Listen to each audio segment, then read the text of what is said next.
나그네 쥐로도 불리는 레밍은 비단 쥐과에 속하며 북유럽과 북아메리카, 유라시아 대륙에 걸쳐 서식하는 짧은 털과 짧은 다리를 지닌 설치류입니다.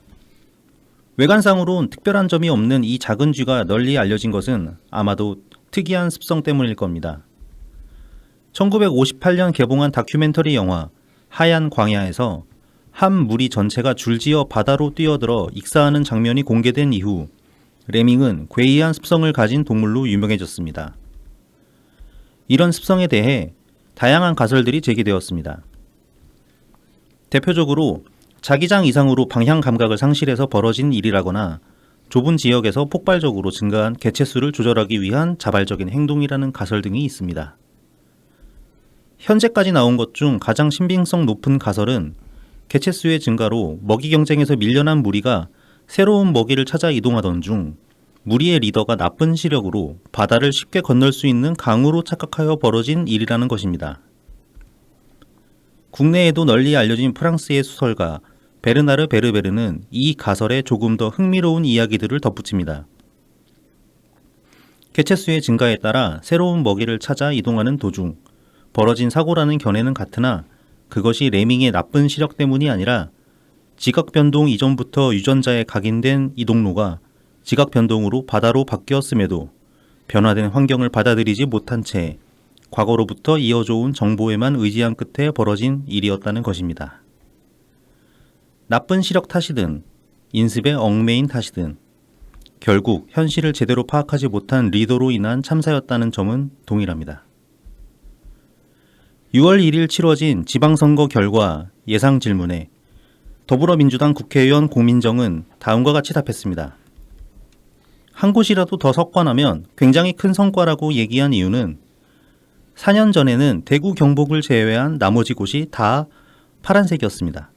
똑같이 역으로 생각해보면 이번 지선에는 호남을 제외한 모든 곳이 다 빨간색으로 되어야 하는 건데 그럼에도 불구하고 수도권이든 충청도든 한 곳이라도 우리가 석권한다면 이것은 윤석열 정부에 대한 심판이 어느 정도 작동한 것이라고 저는 판단합니다.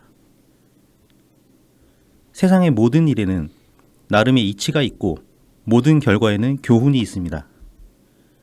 레밍의 습성을 통해서 우리는 무엇을 배울 수 있을까요? 더불어민주당은 무엇을 배워야 할까요? 안녕하세요. 지방선거가 끝나고 이틀이 지났습니다. 오늘은 6월 3일 금요일입니다.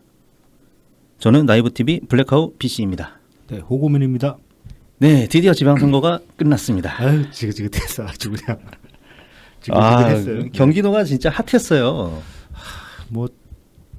사실 근데 투표하는데 아무 감흥도 없고 그냥 뭐 하면 하는 거지 뭐 그러고 있으니까 그러고 하니까 참 진짜 이번만큼 건성으로 투표한 적이 없어요. 역대로. 지금까지 뭐 지방선거든 총선이든 대선이든 대선은 한 번 있구나. 그 정동영 때 그때 저는 유일하게 투표를 안 했었는데 정동영 때 한 번 제외하고는 진짜 막 투표하면 도장 잘못 찍힐까 한 번 더 확인하고 네. 그 투표 용지 쳐볼 때도 잉크 번지지 않을까 조심하고 저만 그런 것도 아니고 그러고 와가지고 뭐 SNS나 게시판 보면 다들 막 그런 마음이잖아요. 보면은 항상 간절한 마음으로 투표를 해왔는데 이번엔 그런 게 없어. 모여표 내면 모여표 되든지 그러고 그냥 대충 찍고 그래도 안 할 수는 없으니까 그래도 하긴 해야지 그러고 그냥 그렇게 찍고 왔는데 참 그렇습니다. 네. 그 호구매님 지역구 구청장은 어디가 됐나요?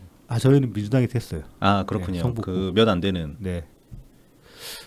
뭐 딱히 저희 동네 그 구청장이 그렇게 일을 못하는 건 아니었거든요. 제가 생각하기에도 그래서 민심을 그렇게 잃지 않은 것 같습니다. 그러니까 민주당이 나름대로 페널티가 됐어도 어느 정도 그동안 일해온 게 있었기 때문에 그걸로 잘 극복을 한 것 같습니다. 보니까. 네네. 그게 이 지방선거 그 분석이 여러 가지 분석이 있었는데 네. 사실 그 6월 1일 개표 방송 할 때 네. 권순욱 기자님도 네. 그 분석을 좀 하시다가 네. 이제 일찍 그냥 방송을 끝냈거든요. 재미없다고 예. 흥이 안 난다고. 근데 이제 그 서울 쪽을 이렇게 보다가 네. 이렇게 조직세 말씀을 하셨단 말이에요. 네. 민주당의 조직세가 아직 죽지 않았다. 국힘당이 이제 그 저기 뭐야 이명박근혜 지나면서 특히 박근혜 탄핵 이후로 조직이 어제 작살이 나가지고 그렇죠, 그렇죠. 그래서 이제 그러니까 지방선거가 탄핵 당하고 지방선거 때 한번 날아가고, 네 그 다음에 이제 총선 때 또 크게 한번 또 날아가고, 그렇죠. 네. 네 이제 그래서 이제 조직이 이제 날아갔을 거다. 그래서 남아 있는 민주당 조직이 힘을 발휘해가지고 네. 이 정도 민주당이 성과를 거둔 거 아니냐. 그렇게 볼 수도 있는 것 같은데 저는 좀 다른 생각이 들더라고요. 어떤 이게 서울을 보니까 네. 구청장은 뭐 그래도 은근 좀 몇 군데 건졌어요 민주당이. 네. 그런데 송영길 같은 경우에는 단 한 구에서도 이긴 곳이 없더라고요. 그렇죠. 네. 예. 그러니까 그걸 이제 단순히 그 민주당이 그 아직까지 장악한 조직세가 있기 때문에 먹었다라고 그것만 가지고 이제 결과를 말하기에는 좀 많이 부족하죠. 그 약간은 부족한 네. 빠진 부분이 있는 것 같다. 네. 그러니까 만약에 국힘이 조직이 그대로 선거 조직이 과거처럼 한 10년 전처럼 그렇게 유지가 됐으면은 서울이 민주당 판이 될 수도 없었을 거고 애초부터. 그다음에 뭐 이번 선거 같은 경우에 진짜로 더 확실하게 박살날 수도 있었겠죠. 근데 말씀하신 것처럼 구청장이나 아니면 기초의원들 같은 경우에 살아남은 의원들이 꽤 있단 말입니다. 송영길이 그렇게 처발린 거에 비해 처발렸는데도 불구하고 그런 거 보면은 뭐 어느 정도는 이제 그 인물 자기 개인기로 돌파한 면도 있지 않나 뭐 저도 그렇게 생각합니다. 그러니까 이게 그 이번 지방선거 투표율이 작년 4년 전보다 좀 더 낮았단 말이죠. 네네.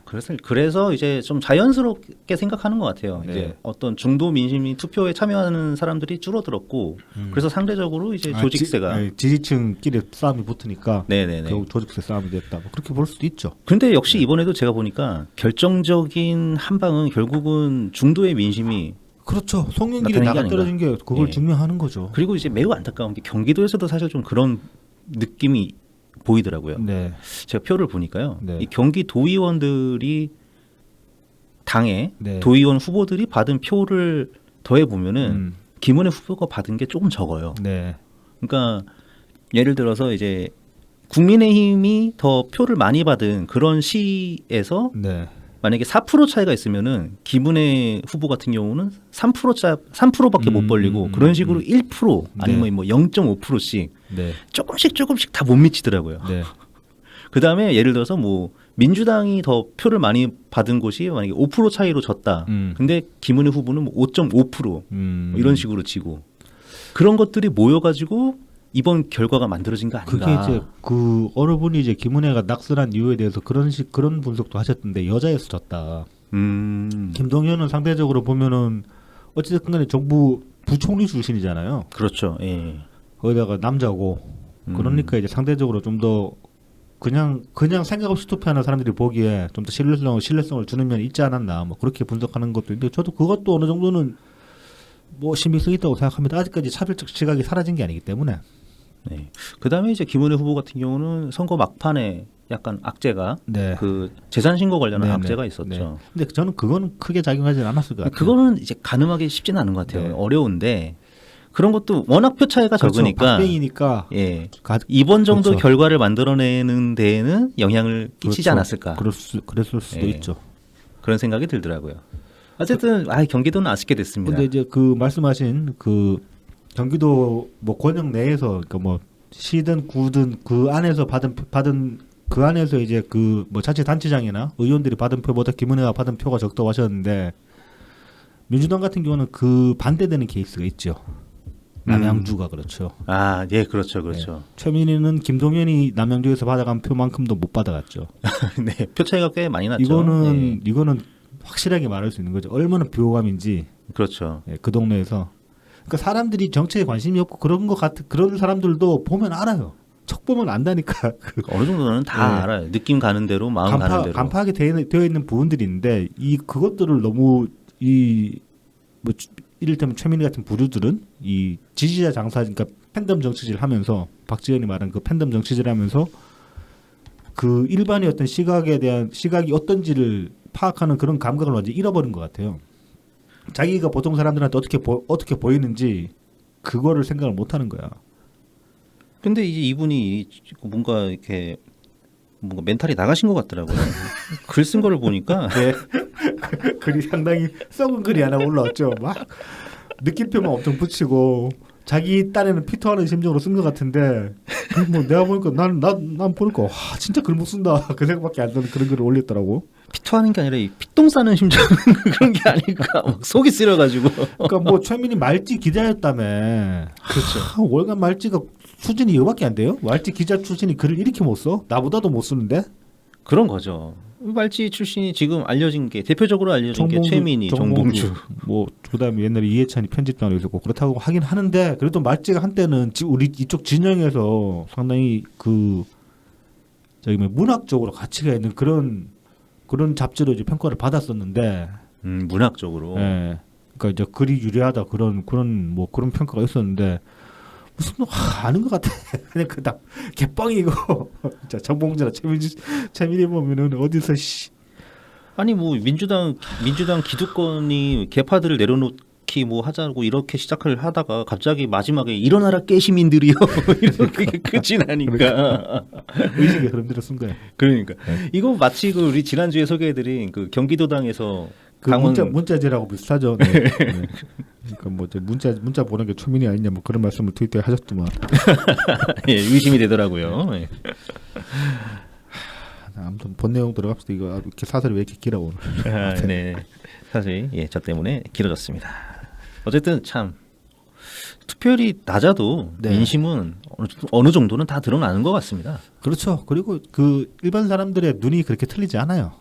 막 정덕질 한다고 뭐 우리가 더 많은 걸 많은 정보를 접하고 있고 당신들이 모르는 거 안다라고 그렇게 선민의식 갖는 거는 참 위험한 생각입니다 보면. 그러니까 개개인으로 보면은 뭐 좀 그래 보일 수도 있어요. 맞아요. 예, 그렇죠. 정보가 모자라게 네. 정보를 가지고 있는 사람도 분명히 있으니까요. 그런 분들은 모르죠. 네. 모르는데 이거를 다 모아놓고 나면은 진짜 뭔가 아는 것 같은 결과가 나온단 말이죠. 아는 것 같은 게 아니라 아는 거죠. 간파를 하는 거죠. 그 어느 정도의 뭐 한정된 정보량 안에서도 결국은 저 사람이 어떤 사람인지 사람들이 파악을 하는 거죠. 그렇게 봐야 되니까 뭐 정덕질을 하는데 정덕질은 그냥 내 성향이 이래서 하는 거지. 뭐 그거 해가지고 내가 어떤 식의 뭐 정보량에 있어서 우월하기 때문에 내가 더 많이 한다 그런 식으로 이렇게 우쭐대는 거는 정말로 그 지양해야 될 바가 아닌가 싶습니다. 네, 그러면 아픈 오프닝은 이 정도로 하고요. 네.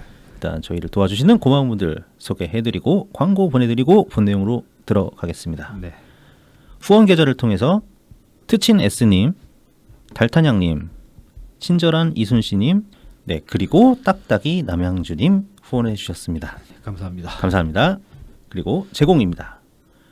첫 번째 컴닉스 컴퓨터입니다. 부산 사하구 괴정로 221 사시장 복개로 입구입니다.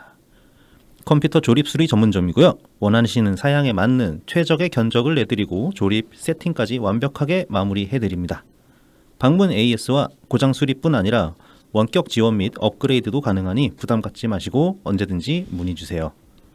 070-8742-9595입니다. 그리고 달부분 농장입니다. 청란, 청계육, 친환경 우렁이쌀, 고춧가루, 참기름, 들기름, 서리태콩, 찰, 옥수수를 팔고 있습니다.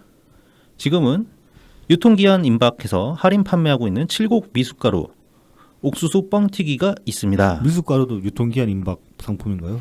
네, 그렇습니다. 작년 거고요. 네. 뻥튀기랑 둘 다 그렇구나. 네. 그래서 미숫가루 제가 이번 주에 구매를 했거든요. 네. 아. 그 뭐 저 마시려고 흔들다가 쏟았다며.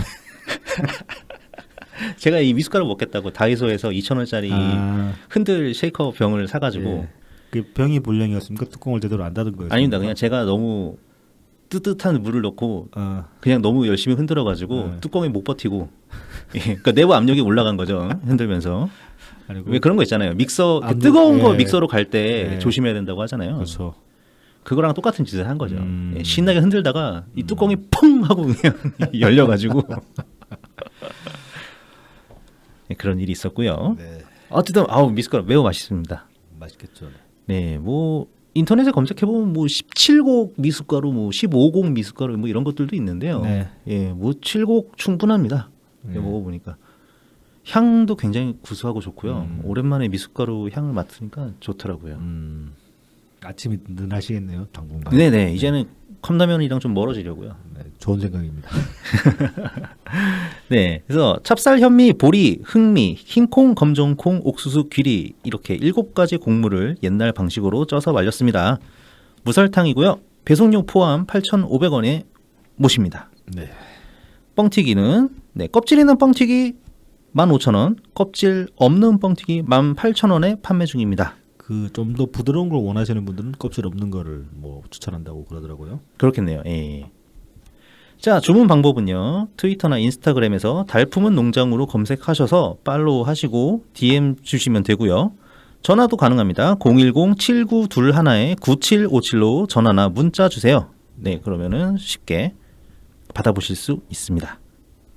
자, 이제 본 내용을 이번 주는 이제 대본을 짜려고 하다 보니까 그 지난주에 이낙연 대표님이 SNS에 하루에 거의 하나씩 글을 올리셨어요. 근데 이 글들이 다 괜찮은 글들이라 가지고 이걸 원래 이제 이낙연 대표님 SNS 글만 묶어 가지고 이렇게 한 꼭지로 만들어서 소개를 하려고 했는데 하루에 하나씩 올라오니까 이게 결국은 지난주 타임라인이랑 쭉 연결이 되는 거잖아요. 네. 그래서 이낙연 대표님 SNS 글이랑 그 지난주 이야기를 이제 연동시켜 가지고 뭐 이를테면 굳이 소제목을 붙이자면은 이낙연의 SNS로 풀어보는 지난주 뭐 그 정도의 소제목이 나올 수 있는 그런 식으로 한번 구성을 해봤습니다, 이번 주는. 자, 그래서 먼저 이제 5월 28일 이건 지난주 토요일인가 그렇죠? 네. 그때 이제 그 다시 아프리카 돼지열병이라는 제목으로 이제 글을 올리셨어요. 지금 다시 아프리카 돼지열병이 발생을 했어요. 네. 뭐 벌써 지금 그 지난주 토요일날 그때 발병했다 그러고 그 뒤에 나온 이야기로는 벌써 한 150마리 넘게 폐사시켰다고 그렇게 얘기가 나왔었어요.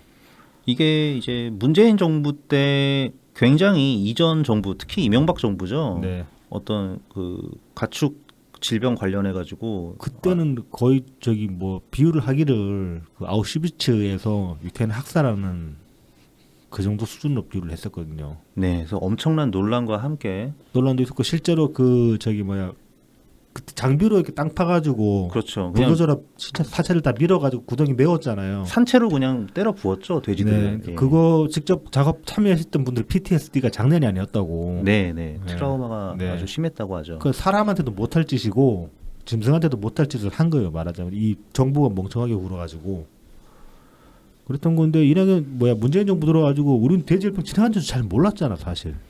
그렇죠. 초반에 좀 뉴스 좀 나오고 뭐 방역한다고 이렇게 뭐 저기 도로에서 이렇게 그 약 뿌리는 그런 장면들 나오고 그랬었는데 그 뒤로도 몇 차례 돼지열병도 있었고 뭐 조류 독감도 있고 했지만은 일반인들은 잘 모르게 지나갔어요, 대체로.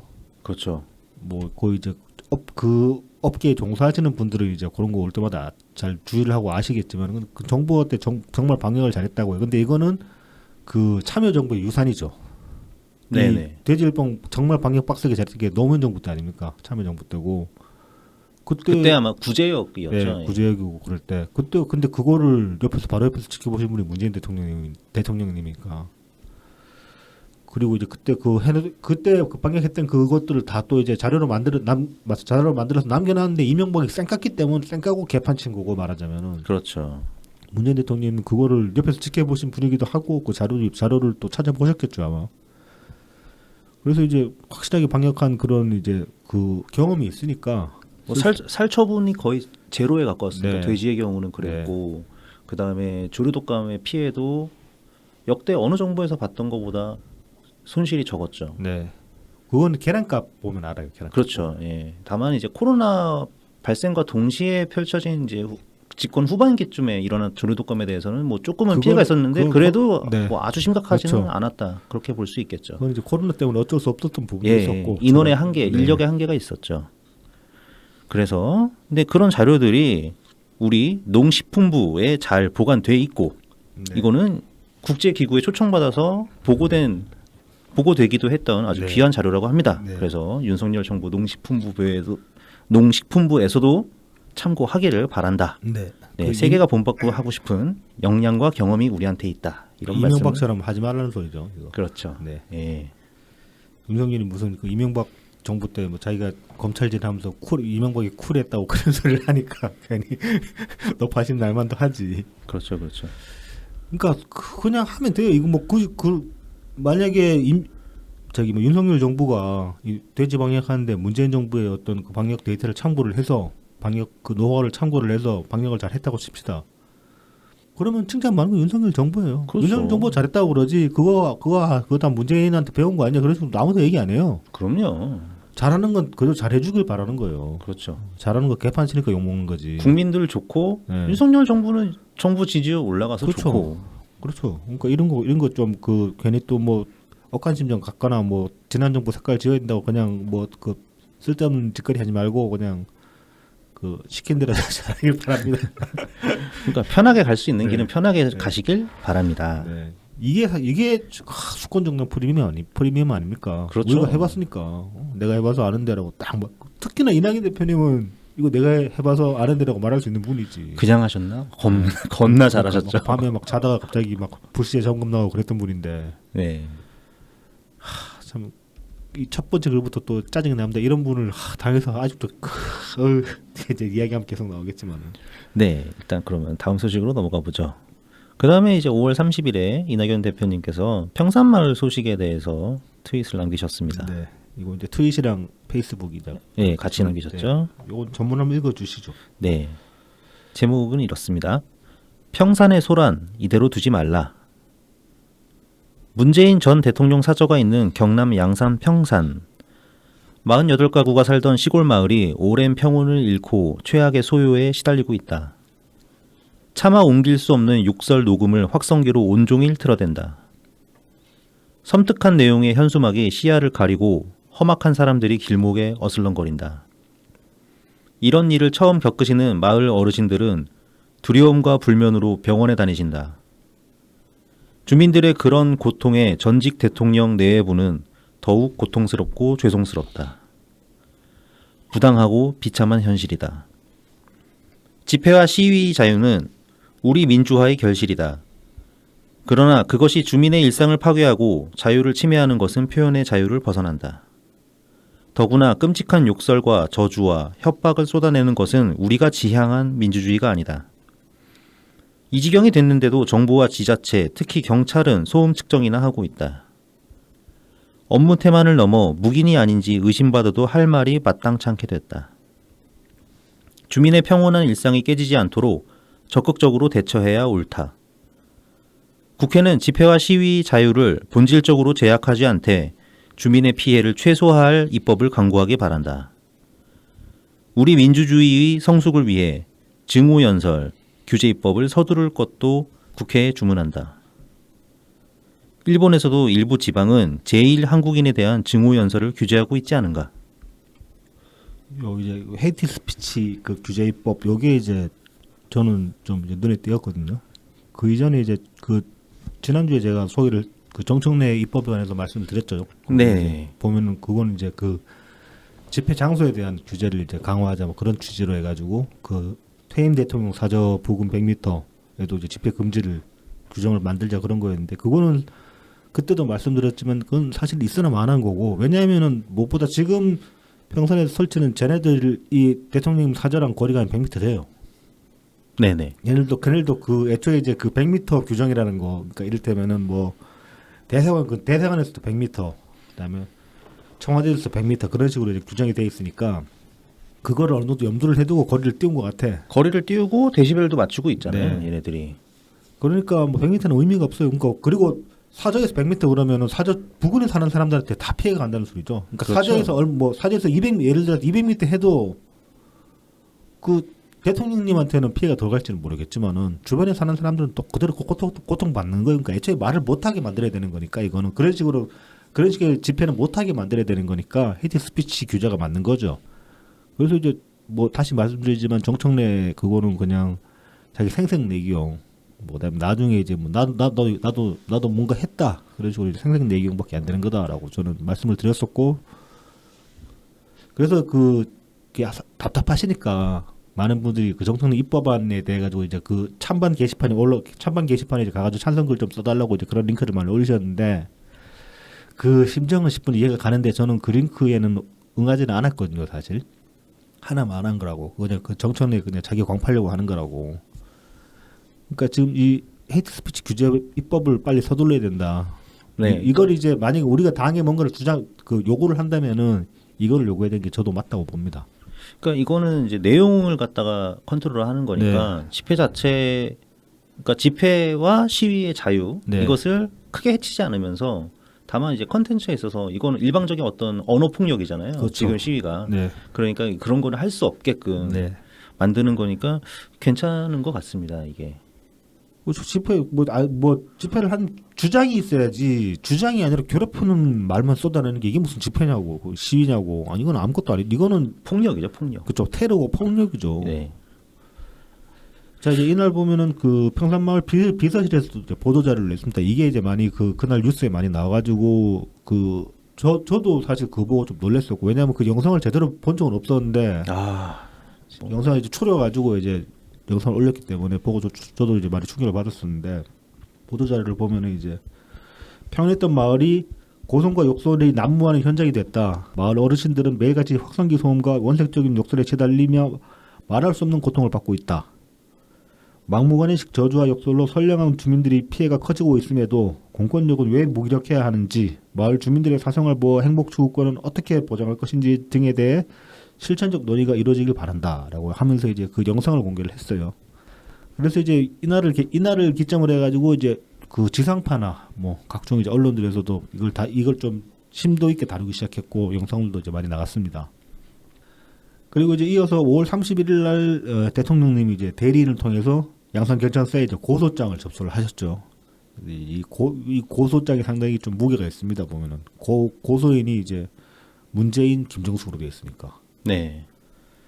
좀 무시무시하죠. 이제 뭔가 좀 그 암행어사 마패를 들이댄다는데 아니면 이렇게 뭐 옥새로 뭔가 콱 찍어가지고 뭔가 문성하는 것 같은 그런 느낌도 들고 그러는데 이게 뭐 대통령님께서 혼자 사시는 공간이면은 참으셨을지도 모르는데 네, 같이 살고 계시는 마을 어르신들이 이렇게 그렇죠. 계시지 않습니까? 이 앞서 말씀드린 그 보도 자료도 보면은 대통령님 본인이 힘들다 그런 얘기는 한 마디도 없어요. 마을 주민분들을 피해봤는데 어떻게 할 거냐고 이거 경찰이 어떻게 해줘야 되는 거 아니냐고 그렇게 이제 보도 자료도 도착했죠 보면은. 이 고통받는 마을 어르신들 때문에 진짜 도저히 참을 수가 네. 없는 그런 상태가 되신 거죠. 네. 이 사실 30일까지도 보면은 고소장을 준비를 해놓고 그 고소장을 안 내셨을지도 몰라요. 30일이 어쩜 최후 통첩일 거라고 저는 생각하거든요. 이 보도 자료가 네. 그만하라고. 근데 뭐 당연히 먹힐 리가 없죠. 그렇죠. 그래서 이제 30일날 이제 양산경찰서에 고소장을 접수를 하셨고 그다음에 이제 피고소인은 보면은 보수단체 세 곳에 소속된 3명과 이름을 알 수 없는 1명이라고 그렇게 나옵니다. 그리고 이제 그 고소 명목은 허위 사실 적시에 대한 명예훼손 및 모욕.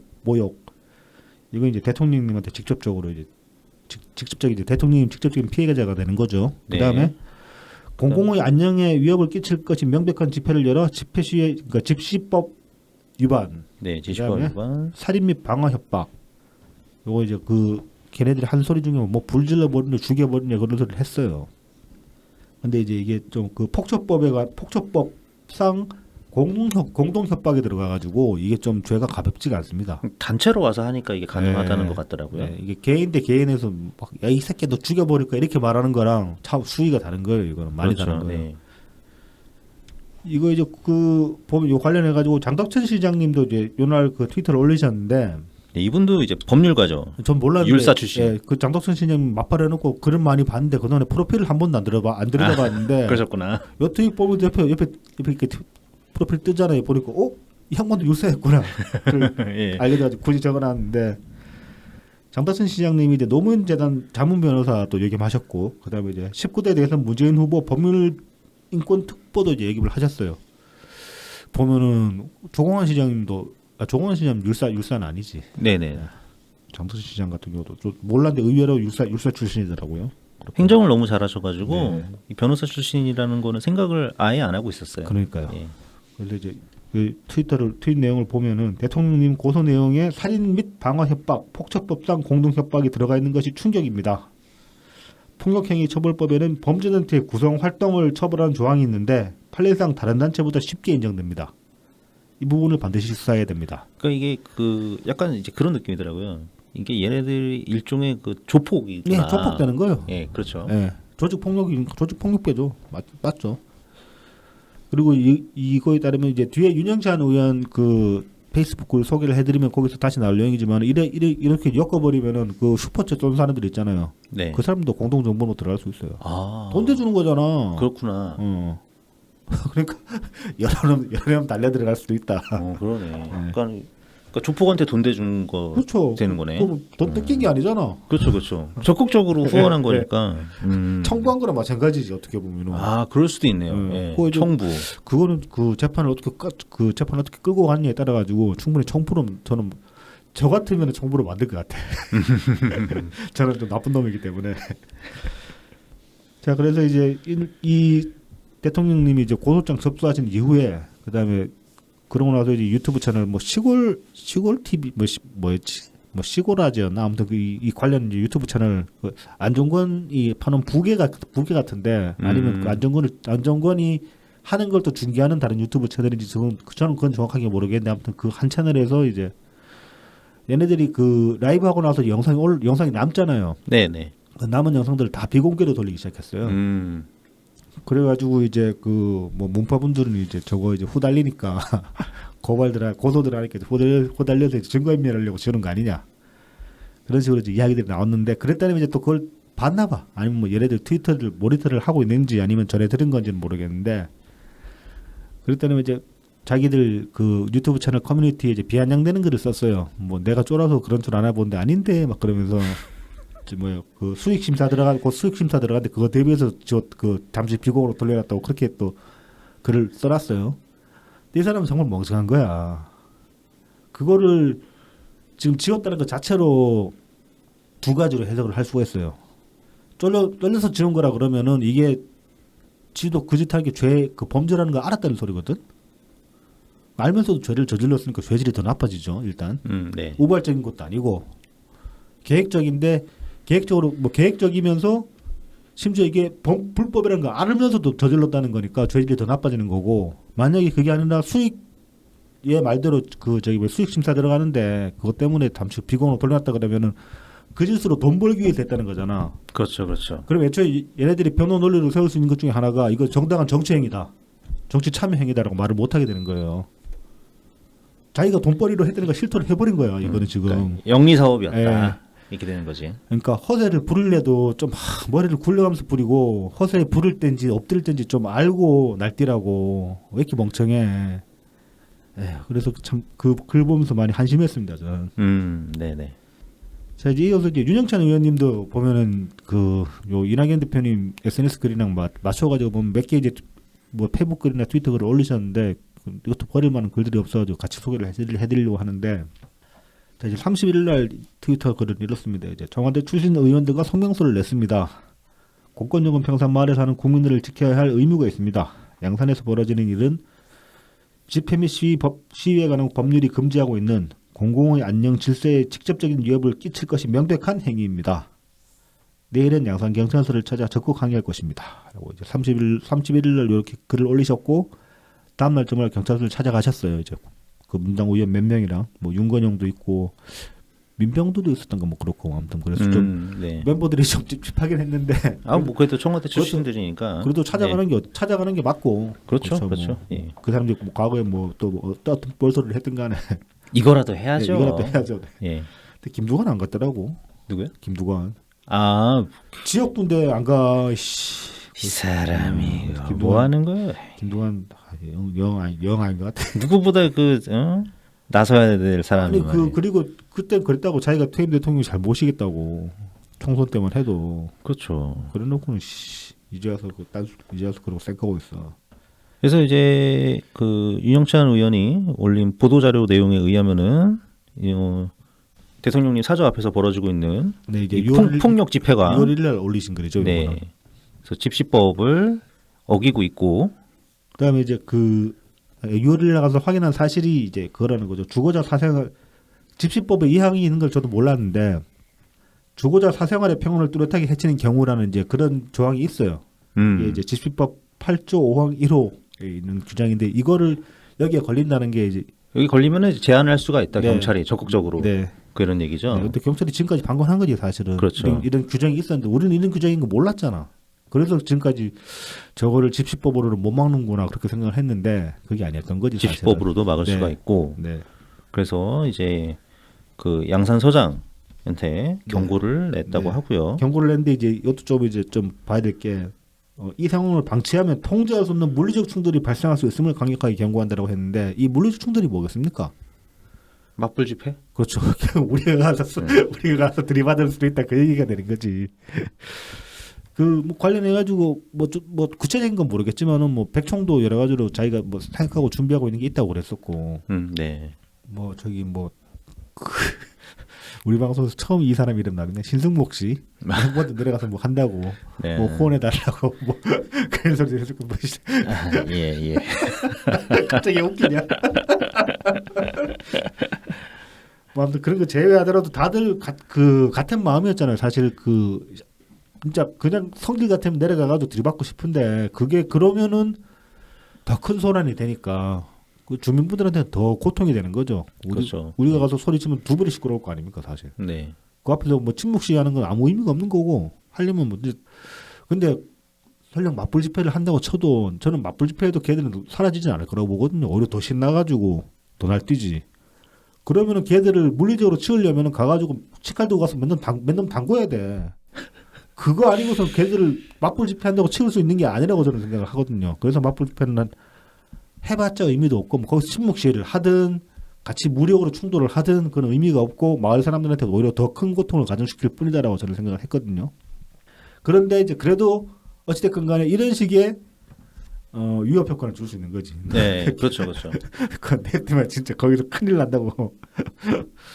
그렇죠. 이게 아니 계속 이어지면은 정말 그런 일이 발생할 수도 있는 그렇죠. 거예요. 한계까지 가면은 진짜 안 되겠다 싶으면은 정말로 그 단순히 맞불 집회가 아니라 뭐 담굴 각오하고 갈 수도 있는 거예요. 진짜. 그러니까 어떤 열혈 지지자분이 나설 수도 있는 네. 거죠. 그러니까. 그래서 윤영찬 의원도 이제 요 SNS 요일날 올린 보도 자료를 보면은 이제 그 영리 목적이 반사회적 범죄라고 이렇게 규정을 하고 있습니다. 그렇죠. 네. 그러면서 이제 후원하는 분들도 역시 공범이 셉니다. 근데 이제 이게 그 폭처법에 의하면은 충분히 엮일 수 있다는 겁니다. 슈퍼챗 쏜 분들. 자, 그래서 이제 그 집시법 개정의 핵심은 증오와 반사회적 집회는 표현의 자유로서 보호할 가치가 없음을 명백히 하고 특히 유튜브 후원금 등 돈을 목적으로 하는 반사회적 행위를 조장하는 영리성 집회는 보호가 아닌 처벌 대상으로 분리하는 것이라 생각합니다. 해서 이제 영철 의원도 이제 개정안을 준비하겠다고 그렇게 이제 글을 올리셨어요. 그러니까 이거는 헤이트 스피치 규제에 더해가지고 또 이제 그걸로 영리 행위를 하는 것까지 규제하는 그런 것까지 이제 더 추가를 하겠다 그런 얘기죠. 그러니까 이렇게 가야 되는 게 맞는 거죠.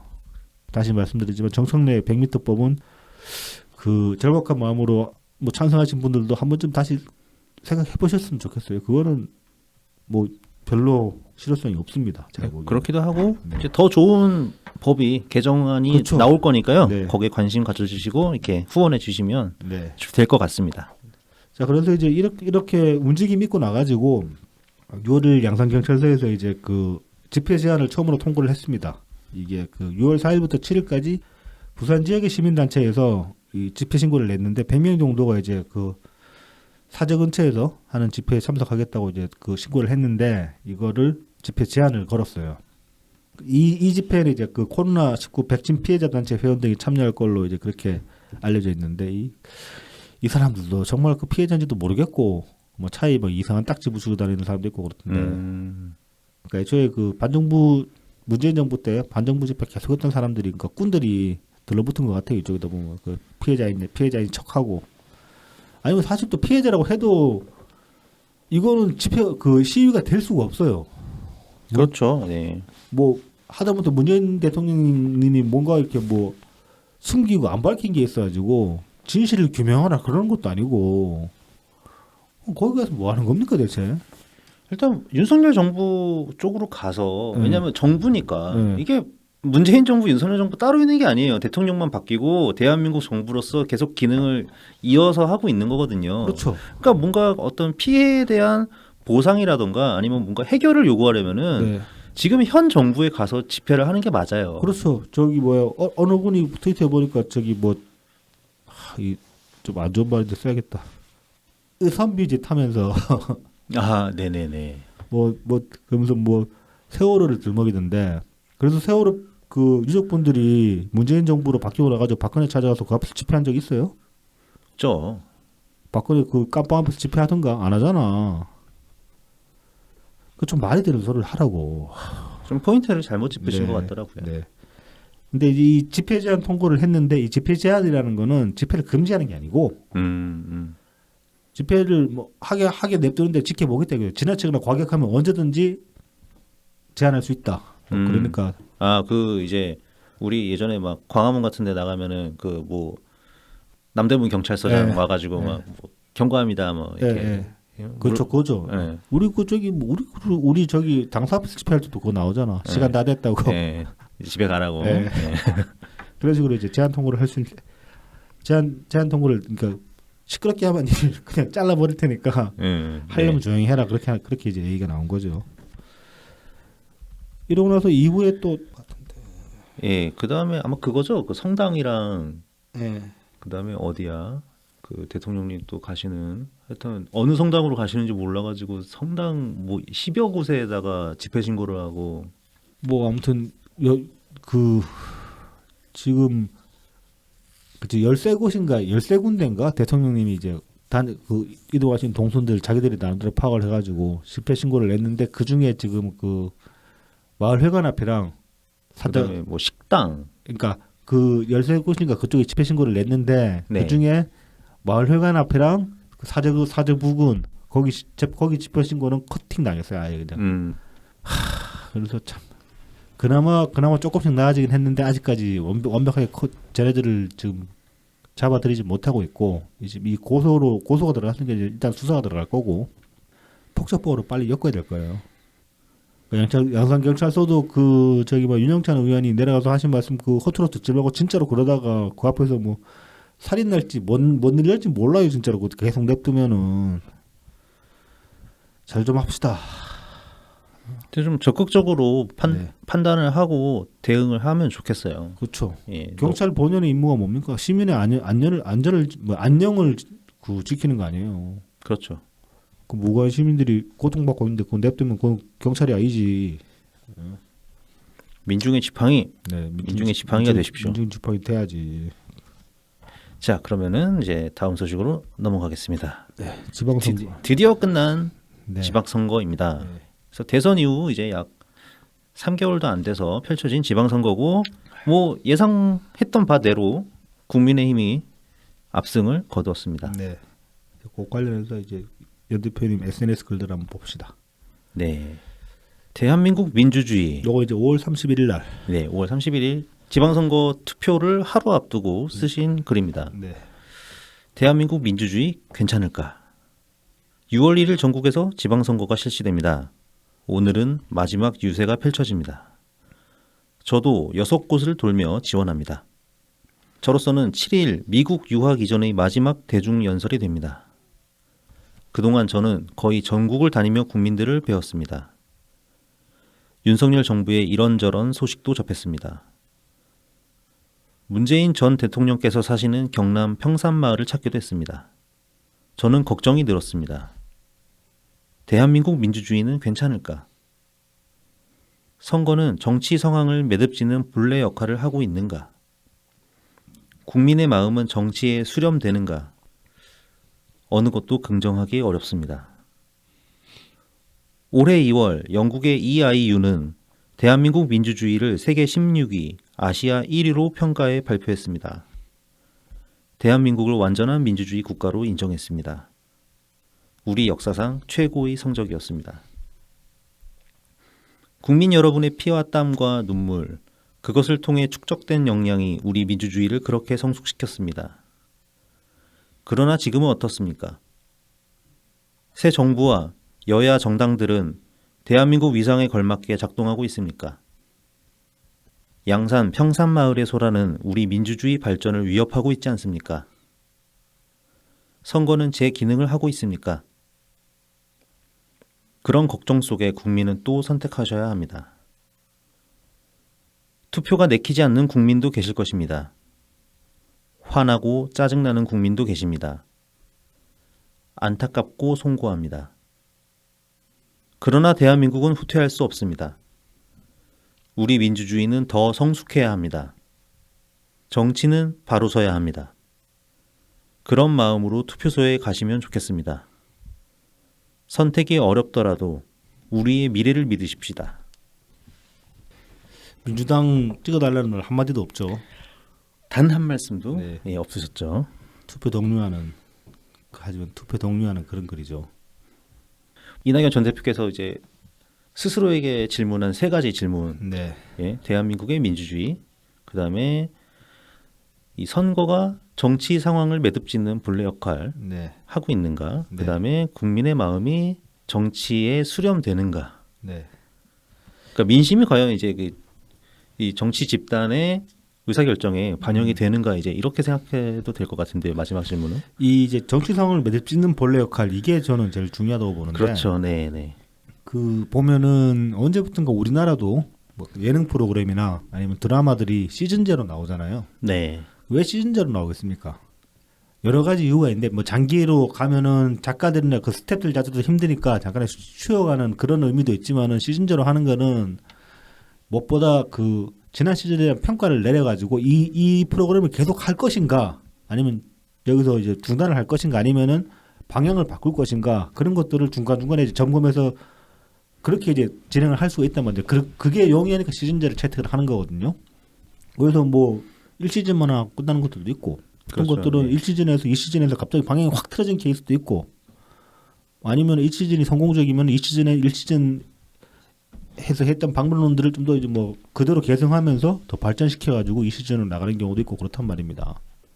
그러니까 이 선거도 말하자면 정치는 옛날부터 시즌제로 진행돼 왔던 거예요. 이렇게. 그렇죠, 그렇죠. 시즌제. 네. 한 시즌이 끝나면은 지난 시즌을 당연히 되돌아보고 지난 시즌에서 잘한 거는 그대로 이어가지고 더 발전시키고 못한 거는 고쳐야 되는 겁니다. 그러라고 선거를 하는 거예요. 투표를 하는 거예요. 이낙연 대표님 말씀대로 그 정치 상황을 매듭짓는 거예요. 말하자면은. 근데 민주당 안 했잖아. 뭐 뒤에 가서 다시 얘기하겠지만은 네. 이게 참 그러니까 이글 쓰셨을 때는 이제 투표하기 전날이란 말입니다. 그래서 이제 참 민주당이 그것도 제대로 안 했는데 이번에 제대로 뭐 그 투표해 달라고 말하기 송구하다 그런 이제 심경이 담긴 글이라고 저는 보이는 거죠. 근데 그럼에도 불구하고 투표를 해달라니까 그 뭐야 선거하려는 그런 어떤 의지를 접지 말고 말하자면 관심을 놓지 말고 그대로 이제 하던 대로 해달라 뭐 그런 하던 대로 해달라는 말이 안 되니까 그러니까 의지를 놓지 말고 그냥 이걸 뭐라고 말을 해야 되지? 그러니까 정치를 포기하지 말아달라는 그런. 그렇죠. 네. 계속 네. 참여해달라. 그러니까 상황이 들어온데 상황이 참 민망하고 뭐라고 말씀드리기 민망하지만 그래도 이제 정혐에 빠지지 말아 달라 뭐 그렇죠. 그런 이제 부탁으로 보이는 거죠. 맞습니다. 야, 옛날에 말입니다. 네. 그 2010년이었나 2014년이었나 네. 그 유시민이 경기도지사 후보가 네. 돼서 나온 그 적이 있지 김진표 않습니까? 의원이랑 그때 이제 단일회 해가지고 네네. 김진표 의원이 양보하고 그랬던 거 그거. 네네. 네. 그때 이제 제가 다니던 학교에 네. 유세를 왔었어요. 네. 그때 이 양반이 이제 투표를 해달라고 하면서 네. 뭐 한나라당 뽑아줘도 괜찮다. 네. 다만 투표는 꼭 해달라. 뭐 이런 네. 말을 했었거든요. 네.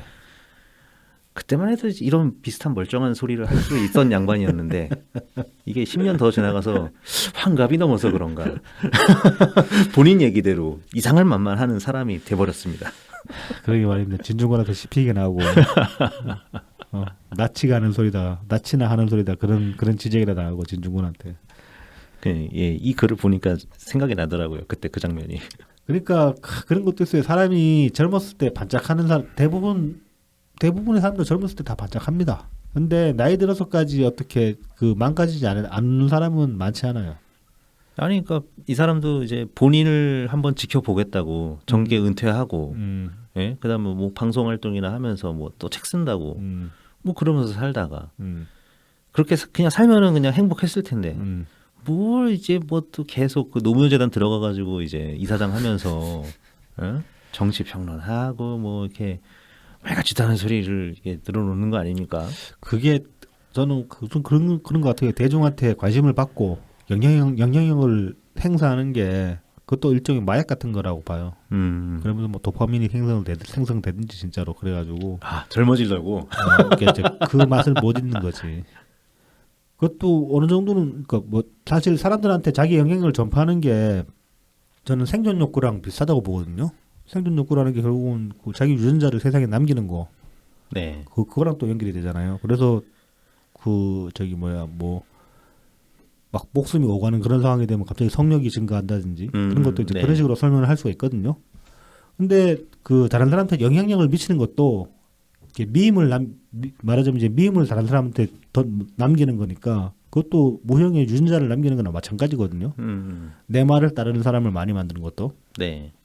그렇게 보면은 어떤 그 기본적인 욕구랑 맞물리는 부분이 있을 수 있고, 그러니까 유심리 입장이 되면은 어쩌면은 저도 그렇게 변질될 수도 있을 거라는 생각은 들어요. 막 예를 들어 내 말을 내가 말 한마디 하면 막 몇만 명, 몇십만 명이 내가 무슨 말하는지 지켜보고 있고 내 말을 신뢰하고 내 말을 따른다. 그런 상황이 계속 지속되면은 나도 어느 순간 그런 거에 취해가지고 내가 변해버릴 수도 있겠다 그런 생각을 해봐요 가끔씩. 그래서라도 저희는 방송을 구독자 내 생각을 안 바라고 대충 합니다. 네. 예. 근데 사실 뭐 우리가 진지하게 한다고 막 몇만 명씩 들을 일은 없긴 한데 그럼요. 말도 안 되는 소리긴 한데. 그럼요. 자, 아니 빨리 다음 얘기로 넘어가죠. 네. 이제 그 이낙연 대표님이 이제 종론 마지막 유세 때 하신 말씀인데 이거는 이제 그 예전에 노무현 대통령이 하신 말씀도 비슷한 말씀이 있었고 그다음에 그렇죠. 문재인 대통령님도 퇴임하시기 전에 이제 남기신 말씀 중에 비슷한 말씀을 하셨고 네. 그리고 이제 또 이제 이 강담론은 이낙연 대표님의 지금 지지층한테는 어떤 상징 같은 그런 이제 단어가 됐죠. 강하고 바다가 말하자면. 그렇죠. 그래서 이제 종론 마지막 유세 때 하신 말씀이 강은 직진하지 않습니다. 그러나 강은 끝내 바다에 이릅니다. 언제 어디서든 강물은 바다로 가는 길을 찾습니다. 인생도 그렇다고 믿습니다. 곡절은 있어도 역사는 발전합니다. 그렇죠. 곡절이 있죠. 뭐 항상 직진해서 쭉 나가는 법은 없고 뭐 꾸불꾸불하게라도 가면 다행인데 가다가 후퇴하는 경우도 있고 근데 길게 보면 결국은 이렇게 전진하고 있는 게 된 거죠. 항상. 그러니까 뭐 당장 상황이 더럽더라도 집어 던지지 말고 담대해지자. 뭐 이거 문재인 대통령이 그때 퇴임 때 하신 말씀이랑 거의 같은 말씀입니다. 저는 그렇게 생각합니다. 역사를 믿고 이제 우리의 역량을 믿고 나는 안 망한다. 걱정하지 말고 담대하게 그냥 나가자 그런 얘기죠. 네, 저는 그리고 이 강물 이야기를 하면서 그런 생각을 하게 되더라고요. 이게 그 요즘 이제 많이들 스트레스 받으시니까 네. 자기 검열이라던가 이런 네. 거에 굉장히 피로감을 느끼시는 분들이 많이 계세요. 네. 많이 계셔서 이제 좀 더 강하게 나의 자신의 주장을 어필하고 이제 그러신 분들이 많이 늘어나신 것 같은데, 근데 이제 이 강물이라는 게 강이 이렇게 바다까지 흘러가려면은 중간에 이렇게 시냇물이랑 이렇게 되면 안 되잖아요. 네. 그러니까 항상 어떻게 보면은 이 강물로서 유지가 되려면은 주변에 뭔가 나랑 비슷한 생각을 갖고 있는 사람들이 계속 어느 정도 규모를 유지를 해야 네. 바다까지 흘러가는 거 아닌가 네. 그런 생각을 하게 되더라고요. 아니 뭐 나 하나는 그냥 물방울 한 방울이니까 그렇죠.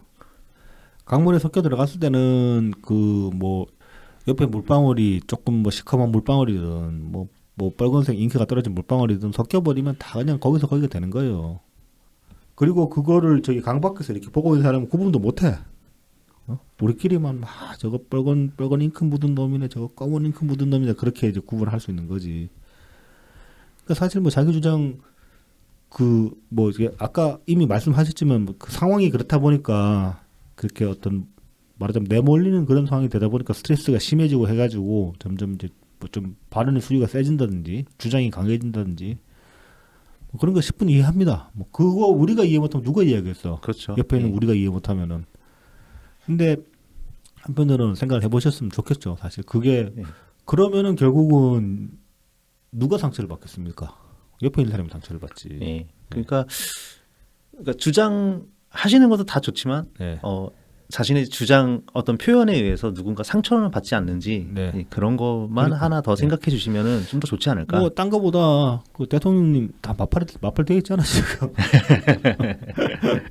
우리도 지금 대통령님이 이 방송 언젠가 들으실지도 모른다는 가정하에 좀 더 이제 정제된 언어를 쓰려고 애쓰고 있는데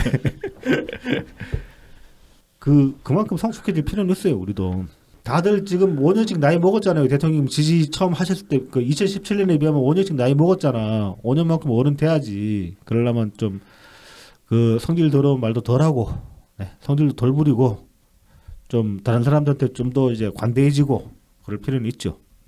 그게 어른이 되는 거 아니겠습니까? 맞습니다. 뭐 좋은 게 좋은 거다 그런 소리는 아니고 그렇다고. 그렇죠, 그렇죠. 네. 예. 주장은 하시되 예. 아닌 거는 아니다라고 또 말을 쓰셔야죠. 그럼요, 그럼요.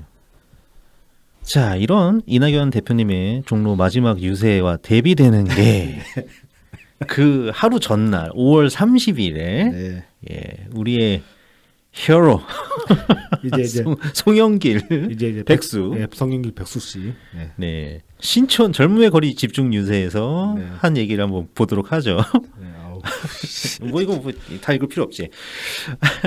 그 문 전 대통령, 우리 문재인 대통령님이 양산에 계신데 자신이 당선되면 이 우익 단체들의 폭력 집회가 사라지지 않겠냐. 그러니까 나를 찍어라. 네. 이런 얘기를 하고. 처음에 이제 저는 이 기사 표지만 보고 이거 뭔 개소리야 그랬는데 나름대로 맥락은 있더라고요. 이게 이제 뭐 당선되면은 서울시장이니까 자기는 이제 국무회의에 참석할 수가 있다. 그래서 국무회의에 참석해가지고 경찰청장한테 뭐 얘기를 하고 윤석열한테 직접 얘기를 하면은 뭐 들어주지 않겠냐 그런 식으로 얘기를 한 거예요. 말하자면은. 뭔? 아니 웃기는 게 그럼 뭐 그 얘기를 꼭 국무회의에서 해야 돼? 그러니까요. 우리 지금 존나게 힘든 민주당 존나게 힘든 야당입니다. 170석 예. 170석 넘게 있는데. 직전 야당 당 대표였고, 예. 응? 그다음에 다선 의원 출신에. 그렇죠. 아니 뭐가 아쉽습니까? 그러니까 뭐 저기 하다못해 저 입법안 몇 개 붙잡고 그냥 저기 진상 부리면은 들어줘야 돼. 지금 민주당이 진상 부리면 들어줘야 돼. 의석수가 그만큼 있는데. 그렇죠. 아니 뭐 친한 기자라도 한 명 있으면은 뭐 인터뷰 하나 실어주겠구만. 그러니까 아니 뭐 그리고 저기 추경은 그거 아니 일사천리로 통과시켜줬잖아. 이런 거를 추경 붙잡고 야 씨발 그 양산 해결 안 해주면 우리 추경 통과 안 시켜준다 한 번만 해봐. 그 바로 양산 해결되지. 뭔 공무회의 들어가서 윤석열한테 얘기를 한다 그래. 그렇게 안 해도 훨씬 세게 할 수 있는 방법이 그 모든 수단을 민주당은 다 가지고 있는데 그 수단을 활용 안 한 거잖아. 그렇죠. 당 차원에서. 근데 무슨 뭐 퍽이나 하겠다. 아휴. 그다음에 이제 뭐 김포공항에 관련돼서도 이 이재명과 이제 원팀이 됐었죠. 네, 뭐 자기들끼리 죽어라 공부했다고 작년부터. 아니 그래서 김포공항 이전은 안 한다고 그러지 않았나? 대선 공약은 그랬다고 알고 있는데. 이전 안 한다고 그랬다가 이제 와서 또 뭐 딴소리 하고 있고. 그리고 사실 그 다들 아시는 얘기지만 민주당 내부 보고서 지금 그 하나 저기 폭로됐잖아요. 김포공항 이전에 관해서 민주당에서 이제 내부 연구에서 나온 보고서가 있는데 보면은 이전 시에 그 관련 일자가 16만 개인가 날아간다고. 아. 근데 실제로 생각해 보면은 그러니까 제가 막연하게 생각해 봐도 그 어떤 게 있냐면은 예전에 저도 그 대한항공에 취직하려고 네. 정비사로 취직하려고 이제 그 저기 정비 연수생 면접에서 떨어진 적이 있는데 그 바람에 몇 번 이제 왔다 갔다 한다고 대구에서 그때는 그래서 이제 근처에서 이제 방 잡고 자고 그랬었는데 김포공항 인근에 이제 그 공항동 같은 데 있잖아요. 네. 그쪽 보면은 원룸들이 되게 많습니다. 음. 근데 다 그 항공사 승무원 네. 아니면 뭐 정비사 젊은 정비사들 그런 사람들이 살아요. 음. 그래서 그 주변 상권이 다 그 사람들한테 맞춰져 가지고 작은 타운 안에 형성이 돼 있다고요. 그렇겠네요. 예. 예. 그거 김포공항 없어지면 날아가는 거야 그냥. 그렇죠. 동네 하나가 그냥 유령도시 돼버리는 거야. 그다음에 그러니까 공항에 뭐 공항에 그 공항 관리하는 관리직들 뭐 계약직들이라 해도 관리하는 사람이 한두 명입니까? 안에 또 뭐 각종 뭐 매점도 있을 거고 이거 이런저런 시설들이 있잖아요. 그거 다 날아가는 거 아니에요.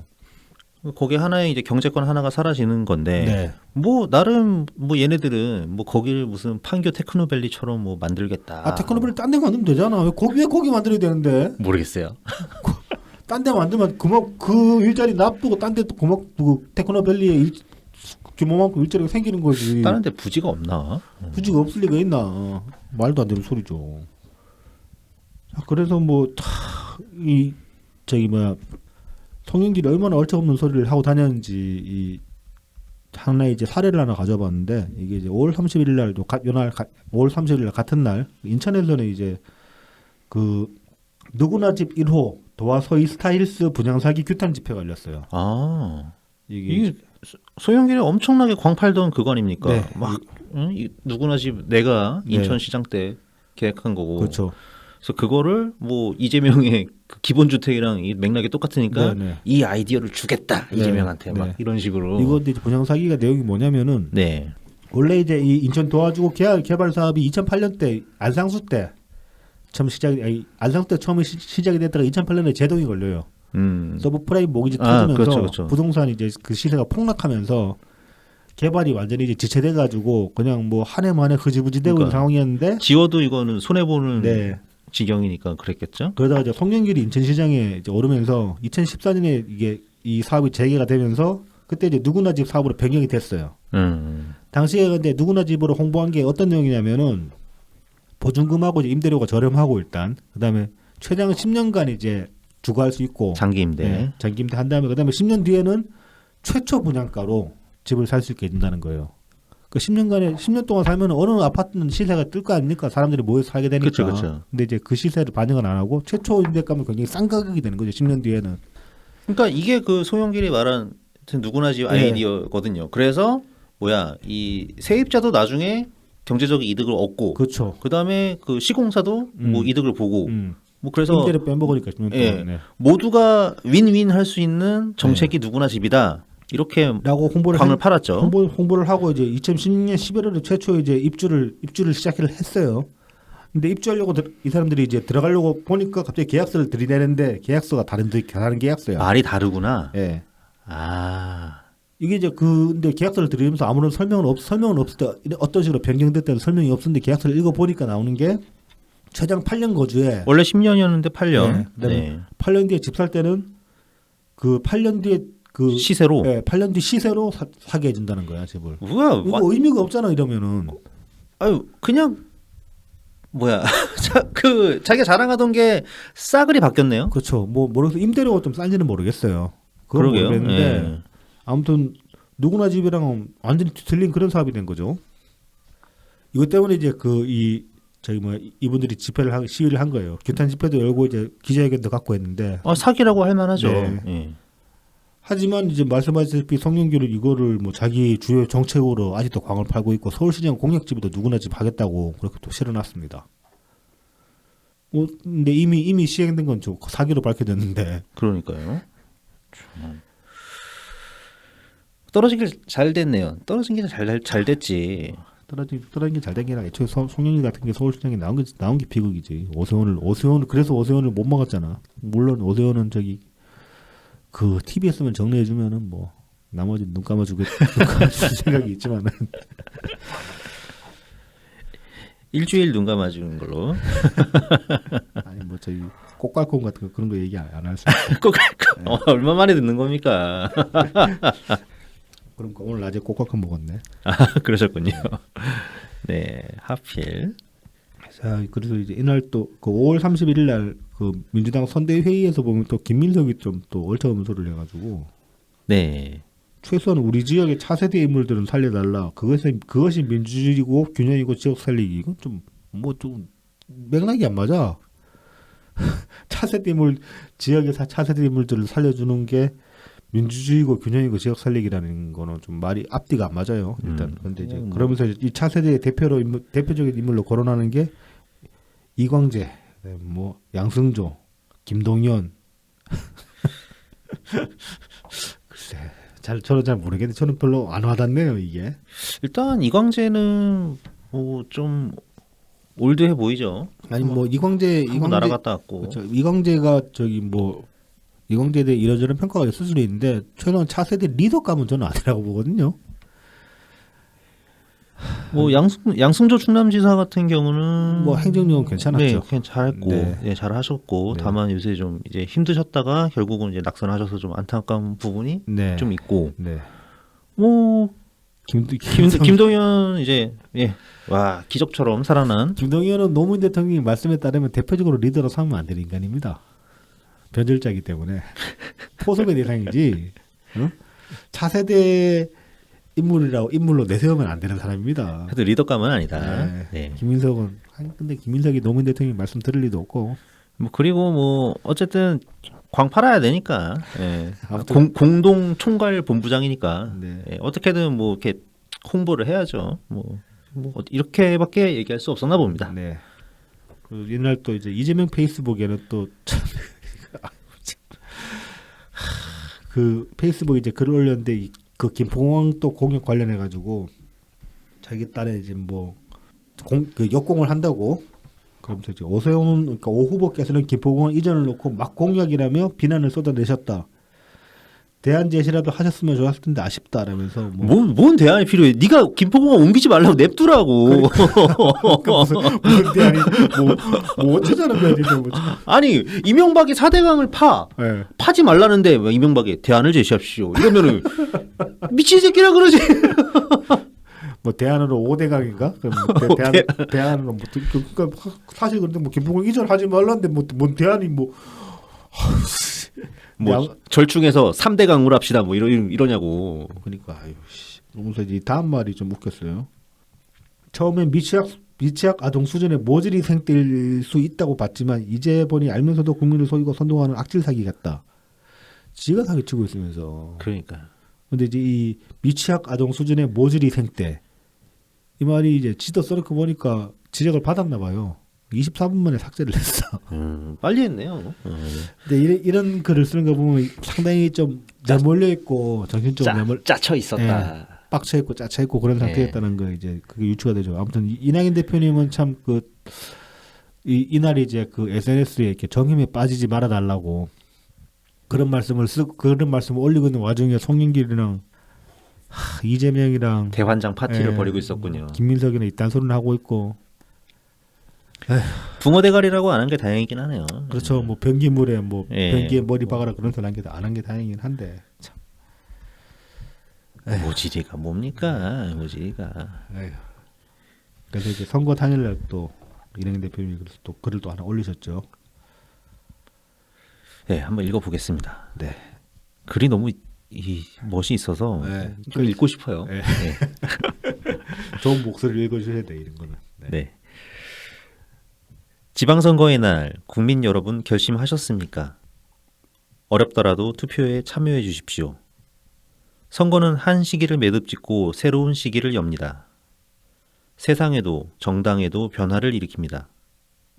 세상과 정당이 어떻게 바뀌어야 하는지를 국민은 아십니다. 그것을 투표로 표현하십니다. 만약 선거 이후에도 세상과 정당이 국민의 생각과 다르게 움직인다면 국민의 마음에는 실망, 절망, 분노가 쌓이게 됩니다. 그것은 큰 불행을 야기할 수 있습니다. 세상도 정당도 국민의 뜻을 정확히 헤아리고 그에 맞게 응답해야 합니다. 그렇게 되기를 바랍니다. 후보자와 운동원 여러분, 수고하셨습니다. 좋은 결과 얻으시기를 바랍니다. 저를 격려해 주신 지지자 여러분 고맙습니다. 목은 다치고 몸은 쑤시지만 저는 나름대로 최선을 다해 지원했습니다. 이거 이제 미리 말하자면 뭐 단도리 치는 건 아니지만은 미리 이제 포석을 두신 거라고 해야 되나? 결과를 겸허하게 받아들일 준비를 하라. 그런 말씀일 수 있고 일단 그다음에 이제 지지자 여러분께 이제 고맙다는 말씀도 잊지 않으셨고 사실 많은 분들이 열정적으로 연 대표님 지원 유세 현장마다 그렇게 이제 그렇죠. 열정적으로 참석을 해주셨어요. 보면은 지금 저 일정을 뽑아봤는데 현근택이 뭐야 이거 일정을 제가 뽑아봤는데 22일 날 전남 진도 무안 광양에서 이제 지원유들을 시작을 하셨어요. 24일 날 제주 특별시 그다음에 이제 서울 제주도 가셨다가 종로에서 또 유세를 하셨고 그다음에 25일에 경남 창원 김해 26년 전남 영광 장성 곡성 그다음에 27일 경기도 김포 화성 수원 성남 28일 대전 충남 세종 특별자치 충남이랑 세종 그렇게 하셨고 그다음에 29일에 원주, 강원도 원주, 그다음에 충북 제천, 청주, 30일에 강원도 철원 가셨다가 이제 서울 오셔가지고 영등포, 성동, 동대문, 그다음에 31일에 관악, 금천, 구로, 마포, 용산, 종로 엄청 돌아다니셨죠. 거의 뭐 당대표급 네, 열흘 동안 유세 일정이죠. 열흘 이게. 동안 빡세게 다니신 거예요. 예. 하루에 최소 뭐 이렇게 서울 같은데 좀 권역 큰데 한 군데를 돌거나 아니면은 2개의 도를 넘나드는 경우도 많았고. 이런 사람을 두고 손혜원은 뭐 했냐고. 예. 이거 했습니다. 이거 했습니다. 네. 예. 소년 니는 뭐 했는데? 출마하지 그랬어. 2등 할 거 구경할 텐데. 그 개딸들 모아놓고 슈퍼챗이나 받고 기덕거리고 있었지 뭐 했어 소년 니는. 그러니까 참 뭐 소년 얘기 나왔으니까 잠깐 하자면은 저는 그 사람이 뭐 대통령님이 왜 그 사람을 대면대면하게 되는지 알 것 같아요. 대통령님이 좀 뭐 소년 평에 따르면은 일반적으로 사람들한테 좀 무심하게 대하고 그런다고 하시는데 대통령님도 안 그래요. 제가 뭐 퍼스널리티 그러니까 그 일반적인 사람들처럼 친한 사람은 친하고 뭐 별로 안 친한 사람은 안 친하고 그런 분이지 다 뭐 모든 사람 무심하게 대하고 대면대면하고 뭐 이렇게 얼굴 낯가리고 그런 분은 아니에요. 대표님 이낙연 대표님 초대했잖아. 양산 내려가시러 가지고 왜 이렇게 다 친하니까 안 가요? 친하니까. 소년 초대 받았나? 못 받지. 그 시끄럽게는 하지. 그러면. 그러니까 대통령님이 싫어할 만한 이유가 있었던 거야. 이따위니까 싫어하는 거지. 없는 막 이 사람이 얼마나 많은 일을 했는데 이런 것도 없는 거 취급해버리는 이런 인간이니까. 소년이 모르고 뭐 이낙연 대표 아무것도 안 했다고 그랬으면 진짜 이거는 그걸 금지산자고 그러면은 모르고 그랬을 리 없다고 보거든요. 알면서도 그따위로 이제 사람들 속이는 거 아니면 이동영한테 뭐 그냥 그런 소리를 주워 듣고 그러는 건지도 모르겠다. 아무튼 이낙연 대표님 일정 이거 짤 만들어 가지고 어디 퍼뜨리든지 해야지 이런 거는 하도 개딸도 보면 이낙연 뭐 했냐고 이낙연이 선거 망치는데 그딴 개소리 하고 있는데 제일 열심히 다녔어 이재명 개항에 쫙 막혀가지고 저기 뭐 당 중앙당에서 막 지원 나올 때 이낙연 대표는 전국을 다녔다고 좀 총선 때도. 예, 총선 때도 그랬죠. 총선 때도 물론 좀 상대가 쉽긴 했지만 예. 그래도 방심을 할 수 없는. 그때 이해찬 초치고 그랬잖아. 무슨 30년이 어때네 그딴 소리를 20년 더 해야 되네 그런 소리 나고 앉아 있고 낙승이다 그런 소리 나고 앉아 있고 대선 때도 이재명보다 더 많이 다닌 게 이낙연 대표라니까요. 그렇죠. 그러니까 그 때문에 우리는 속상했지만은 니들은 그러면 안 돼요. 니들은 진짜로 사람 새끼면 그러면 안 돼요. 적어도 뭐 차라리 지원 요새 나왔는데 별로 뭐 도움 안 되더라. 뭐 이를테면은 개딸이라고 하니까 얘기하자면은 네. 개도 고마운 걸 압니다. 그러니까 이 정도 해주면. 이 정도 안 해도 걔가 사람보다 훨씬 낫죠. 그 사람 미워하잖아. 그렇구나. 맞네. 그러니까 뭐 하다못해 뭐 이낙연 대표의 어떤 그 뭐 연설 능력이나 그런 거에 관해서 예를 들어서 뭐 난 연설 능력 별로더라 저로 사람들 끌어모으겠냐 그런 식으로 예를 들어 깐다 그러면은 뭐 그냥 그건 취하니까라고 얘기하겠는데 아무것도 아니고 없는 일로 만들지 말라고 제발 이런 거를. 그러니까요. 당에 제일 허진했다고. 그래 뭐 이낙연 대표가 우리를 설득 못 시켜가지고 이재명 못 찍게 만들었다. 뭐 그거는 얘기를 할 수는 있겠지만 그건 좀 얼척없는 소리고. 그런 식으로 지지자를 굴리면 안 되는 거고 우리는 그런 식으로 굴러가는 사람들도 아니고 이낙연 대표 본인이 당에 대해서 헌신 안 했다고 뭐 당을 망치려고 들었다고 뭐 뒤에서 배후 조정했다는 그런 소리까지 하는데 배후 조정했다고 말할 거면은 그 배후 조정을 했다고 말할 수 있는 근거가 뭔지 누구를 어떻게 만나가지고 무슨 지시를 했는지 녹취라도 들고 와서 얘기를 하든지 그런 게 없으면 아가리 닥치라고. 그러니까 뭐 증거도 없이. 네, 증거도 없이 그냥 밑도 끝도 없이 그냥 던져놓고 입증 못할 말 던져놓으면 다야? 그래도 뭐 고발 당할 리 없으니까 안심하고 그러는 거야? 그리고 진짜 너무 속상해 이런 거는 너무 속상하다는 말로는 표현할 수 없고 진짜 너무 빡쳐. 왜 없는 일로 만드는 거죠? 왜? 아니 그거를 뭐 너무 그러니까 참 이 현실에서 진짜 너무 현실과 괴리가 커가지고 네. 이 사람들 하는 얘기는 저 윤가표님이 녹음하기 전에 보니까 트윗에 올리셨더만 그 지금 이동형이나 개딸들 그 계속 그 소리 하고 다니라고 그럴수록 이제 더 많은 사람들이 뭐 학을 뗀다고 니들 실체를 보고 정말 나쁜 인간인 거라 그렇게 이제 알게 된다고. 그 말씀도 뭐 일리는 있습니다. 그런데 이 명예 진짜 사람 하나를 어떻게 뭐 열린 공감도 그렇고 이 새끼들 진짜 너무해요 진짜. 옛날에 송가혁이 그러다 망했어.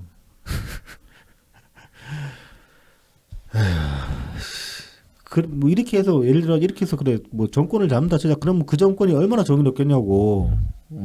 니들이 말하는 대동세상 올 것 같아? 중국 공산당.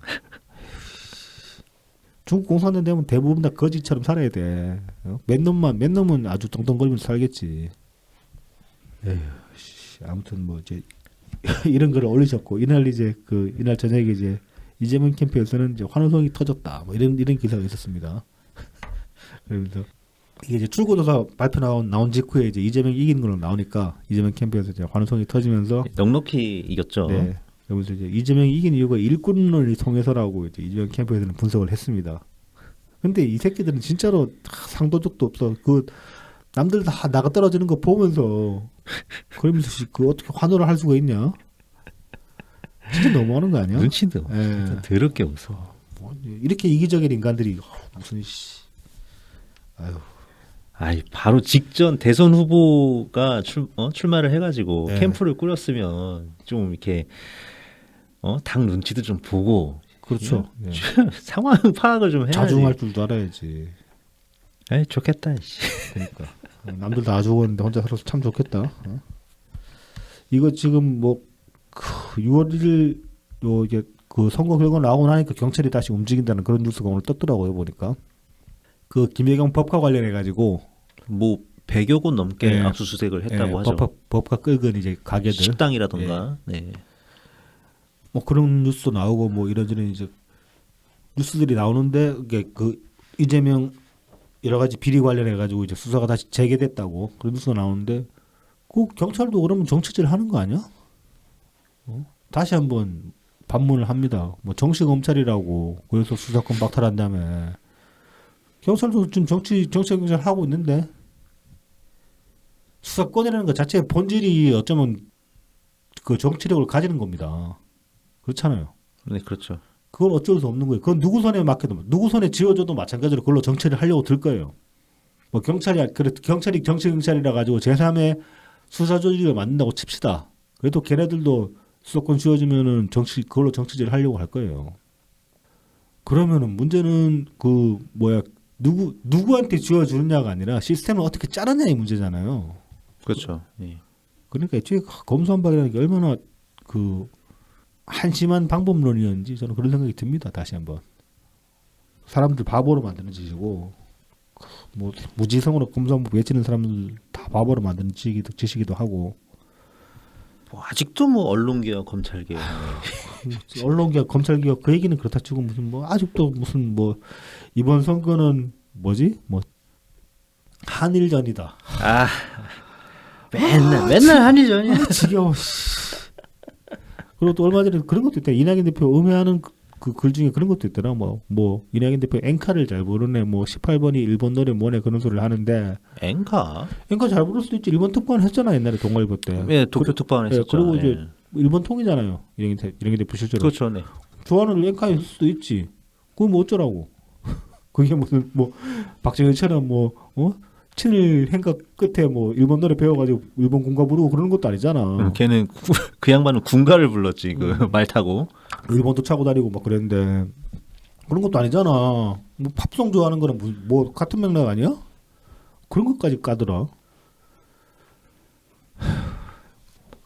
그 예전에 보면 우리가 조국 수호하던 시절에 네. 그때 이제 조국이 홀로아리랑? 아니요? 일본 불매 운동 한창일 때 노제팬. 네, 그 노제팬 할 때 그때 막 이제 조국도 SNS 노제팬 올리고 그랬었는데 그 사진에 보면 어디 무슨 회의실 같은 데서 필기하는데 보면 그 일제 저기 볼펜 쓴다고 그거 사진 찍어가지고 막 그 기사에서 까고 그러더라고요. 참 옹색하지. 뭐 조국 깔 게 없는 것도 아닌데 그런 걸로 까냐고. 근데 뭐 그거는 마찬가지지 뭐. 엔카 부른다고 그거 가지고 댓글 간 거 보고 참 진짜로 참 얘네들은 참 말일못이다. 할 말 아니다. 그런 반응밖에 안 나오더라고요. 자, 그래서 이제 다음 이야기. 야, 그래서 다음에 이어지는 이낙연 전 대표님의 트윗은 이제 6월? 선거를 마치고 6월 2일 날 이제 개표 결과가 나온 6월 2일에 올리신 겁니다. 지금까지 그 SNS에 쓰신 글 중에 이제 손에 꼽을 정도로 좀 세게 말씀하신 그런 글이긴 하죠 이게. 지방선거 이후에 민주당 6일 지방선거가 끝났다. 민주당이 패배했다. 아픈 패배였다. 대통령 선거를 지고도 아무 일도 없었던 것처럼 지방선거를 치르다 또 패배했다. 패배의 누적과 그에 대한 이상한 대처는 민주당의 질환을 심화시켰다. 국민은 민주당에게 광역단체장 5대 12보다 더 무서운 질책을 주셨다. 특히 광주 투표율 37.6%는 현재의 민주당에 대한 정치적 탄핵이었다. 민주당이 그동안 미루고 뭉개며 쌓아둔 숙제도 민주당이 감당할 수 있을지 의문스러울 만큼 무거워졌다.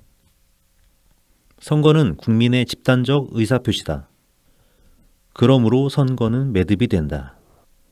승자도 패자도 그 매듭을 잘 짓고 선거 이후의 전개에 임해야 한다. 패자가 할 일은 더 어렵고 아프다. 패자가 할 일은 대체로 이렇다.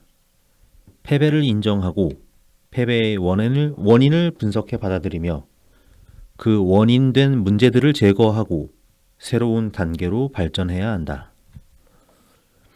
그러나 민주당은 패배를 인정하는 대신에 졌지만 잘 싸웠다고 자찬하며 패인 평가를 밀쳐두었다. 더 정확히 말하면 그런 과정을 정략적으로 호도하고 왜곡했다.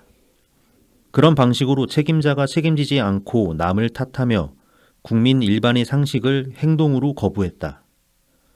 출발부터 그랬으니 그 다음 일이 제대로 뒤따를 리 없었다. 책임지지 않고 남 탓으로 돌리는 것. 그것이 아마도 국민들께 가장 질리는 정치 행태일 것이다. 민주당은 그 짓을 계속했다. 그러니 국민의 인내가 한계를 넘게 됐다. 국민의 실망과 분노가 누적됐다. 민주당의 위기도 누적됐다. 이제 민주당은 또 다른 임시 지도부를 꾸려 대선과 지선을 평가하고 반성과 쇄신에 나설 것 같다. 그 일도 말처럼 쉽지 않을 것이다. 새 지도부와 평가 주체가 정당성 있게 구성되고 그들의 작업이 공정하게 전개될 것이냐가 당장의 과제다. 그렇게 하기를 바란다. 혹시라도 지도부와 평가 주체의 구성부터 평가 작업의 과정과 결과가 또다시 모종의 정략으로 호도되는 일이 없어야 한다. 잘못하면 민주당의 위기는 걷잡기 어려울 만큼 커질지도 모른다. 동지들의 애당 충정과 지성을 믿는다. 되게 세게 말씀하셨죠. 세게 말씀하시고 네. 굉장히 장문으로 글을 네. 쓰셨어요. 비판 지점도 명확하고 이 젖잘싸부터 이제 잘못됐다. 그렇게 이제 비판 지점을 하셨죠. 그러니까 사실 많은 사람들이 거의 예상한 거였죠. 네. 왜냐면 이 0.73%인가 그 숫자가 나올 때부터 네. 야 얘네들 정신 못 차릴 거다. 네. 예. 근데 설령 한 10% 이상으로 쳤어도 저는 정신 못 차렸을 것 같아요. 어떤 식으로든 명분을 만들었을 뭐 그렇죠. 거예요. 어떤 식으로 뭐 명분이 아니라 말을 만들었을 거예요. 그렇죠. 말을 뭐 만들 또 탓을 하고. 했겠지만 네. 근데 이제 0.73%는 진짜 그냥 막 손에 닿을 것 같은. 야 이거 진짜 내가 거의 다 됐는데 이거 네. 이렇게 생각하는 사람들이 훨씬 많을 거란 말이죠. 네. 당내에서도. 그러니까 더 쉽게 포기 못하게 하는. 네. 그러니까는 더 우리가 더 원팀이 됐어야 되니까 그런 얘기를 하는 거죠. 이 수박 새끼들만 아니었으면은 막. 그러니까 나는 그게 제일 이해가 안 돼요. 만약에 그렇게 정말 악하게 졌잖아요. 그러면 나 같으면은 아 쟤들 수박이라고 욕해서 내가 졌구나 그 생각할 것 같아. 그래서 미안하다 도와줘 막 그러고 읍소를 하면 읍소를 하지. 아이씨 저 새끼들 때문에 아니면 저 새끼들 때문에 졌다고 정말 이를 갈 거면은 이를 갈면서 다른 사람들을 더 포섭하려고 애를 쓰지. 니 때문에 졌어 이 새끼야로 걔는 멱살 잡고 싸우고 있지는 않을 거라고. 얘들은 진정성이 없어. 그러니까 그 전부터 얘기했지만은 그 명확하게 했어야 돼요. 한 줌이라고 그냥 확실하게 무시를 해버리든가, 아니면 제대로 한번 죽여보던가. 이도저도 아니잖아. 제대로 죽일 능력은 없거든. 그렇죠. 어떻게 죽여 그거를? 그러니까 어떻게 죽여? 물론 좀 안 좋은 비긴 한데 양산에서 그 안정권 걔가 지랄하는 거 우리가 어떻게 가서 할 수 없듯이. 그렇죠. 예. 근데 안정권은 불법을 저질렀기 때문에 범죄자이기 때문에 법으로 나설 수 있지만 우리가 지금 우리는 범죄자도 아니잖아. 우리를 죽이지 않는 한은 우리를 어떻게 없앨 수 있는 방법은 없어요. 그러니까는 이제 뭐 기껏해 했던 게 뭐 대리 고발 뭐 이런 거 해가지고 그렇죠. 네. 억 누르는 네. 거밖에 안 했죠. 네. 참. 이어서 이제 윤영찬 의원도 이제 페이스북에 또 장문의 글을 쓰셨는데 오늘 제가 한번 읽어볼게요. 네. 우리는 낭떠러지를 향해 질주하는 브레이크 없는 기관차 같았습니다. 지방선거가 민주당의 참패로 결말이 났습니다. 그 원인 분석은 어렵지 않습니다. 젖잘싸로 대선 패배의 민심을 오판하고 호도한 채 패자가 승자처럼 행동한 데 있습니다. 회초리로 때리던 민심이 말귀를 못 알아듣는 민주당의 몽둥이 찜질을 가했던 것입니다. 그것이 지방선거의 결과입니다. 돌아보면 원칙도, 정의로움도, 감동도, 민주당 다음도 없는 꼼수와 꼼수의 릴레이였습니다. 선거를 앞두고 밀어붙인 검찰개혁, 송영길 전 대표의 난데없는 서울시장 출마, 종로보선 무공천 원칙을 스스로 깨버린 이재명 상임고문의 개항공천, 쇄신을 둘러싼 당 비대위의 난맥상, 당내 개파 싸움의 재현에 대한 우려나 선거를 앞두고 분란을 야기해서는 안 된다는 저를 포함한 우리들의 침묵은 민주당의 사당화를 더욱 가속화시켰습니다. 그리고 우리는 그 바닥을 봤습니다. 이제 지켜야 할 것도 없습니다. 더 이상의 침묵은 죄악입니다. 아무런 잘못도 없이 몸을 던져 싸우다 낙선한 동지들에 대한 예의도 아닙니다. 왜 민주당 후보를 뽑아야 하는지 변변한 논리 하나 제공해주지 못했습니다. 이제 무엇이 잘못됐는지 그 책임이 누구에게인지 분명히 평가하고 당을 다시 세우는 일에 주력해야 합니다. 책임을 비대위 특정인에게 뒤집어 씌우려는 시도는 온당하지도 않고 부끄러운 일입니다. 박지원 비대위원장은 누가 임명했습니까? 저는 박 위원장의 문제제기 시점이나 과정에 대해서는 이해가 있으나 그가 말한 당 쇄신론이나 팬덤 정치와의 결별에는 상당 부분 동의하는 사람입니다.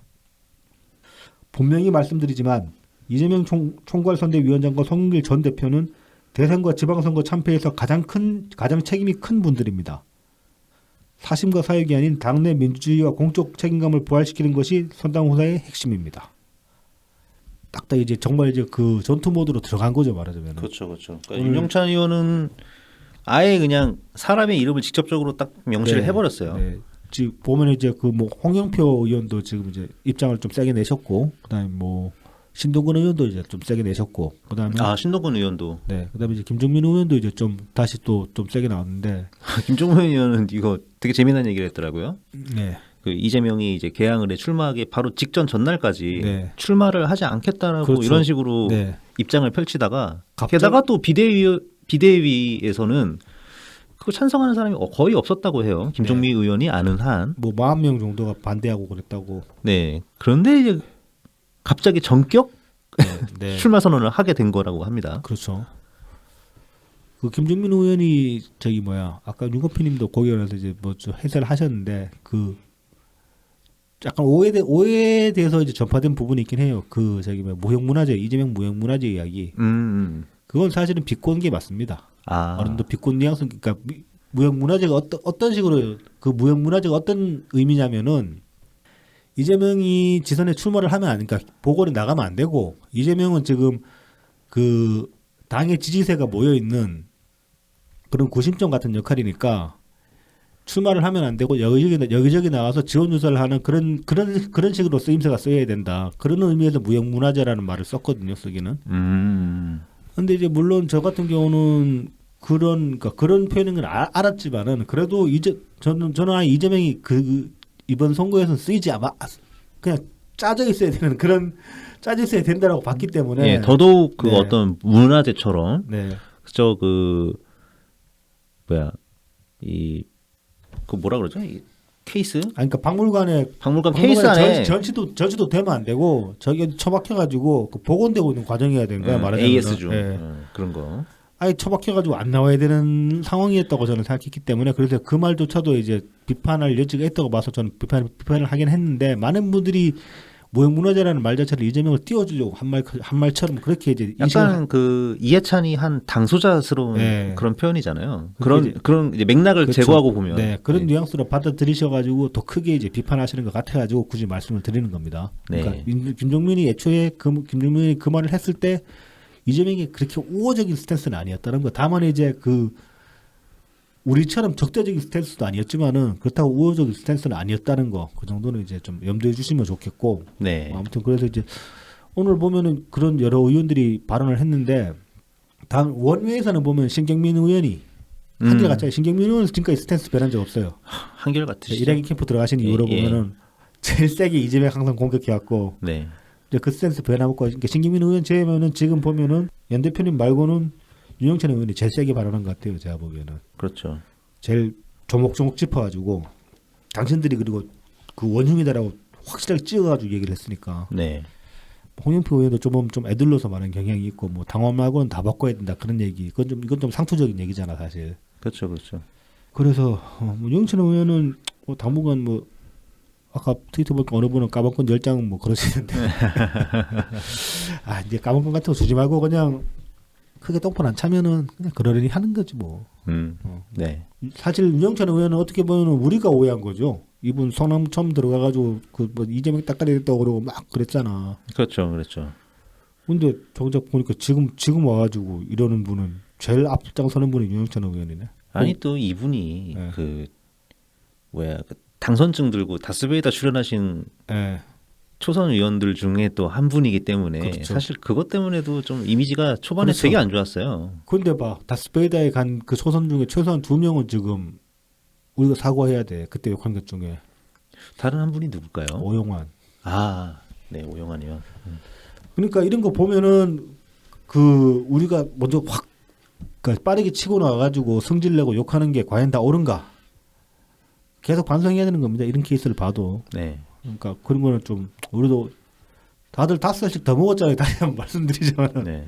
5살씩 더 먹었으니까 5살만큼 성숙해집시다. 그런 거는 그러니까 좀. 1희 1노죠. 1희 1노의 네. 이 방법론에 대해서 네. 다시 한번 좀 전략적인 수정이 필요하지 그렇죠. 않은가? 이젠 좀 그러려니 할 필요도 있고 네. 그냥 뭐 저기 누구야 왕수님이 또 그런 말씀을 하셨던데 그 다스베이드 같은 나가는 거 가지고 너무 그러지 말라고.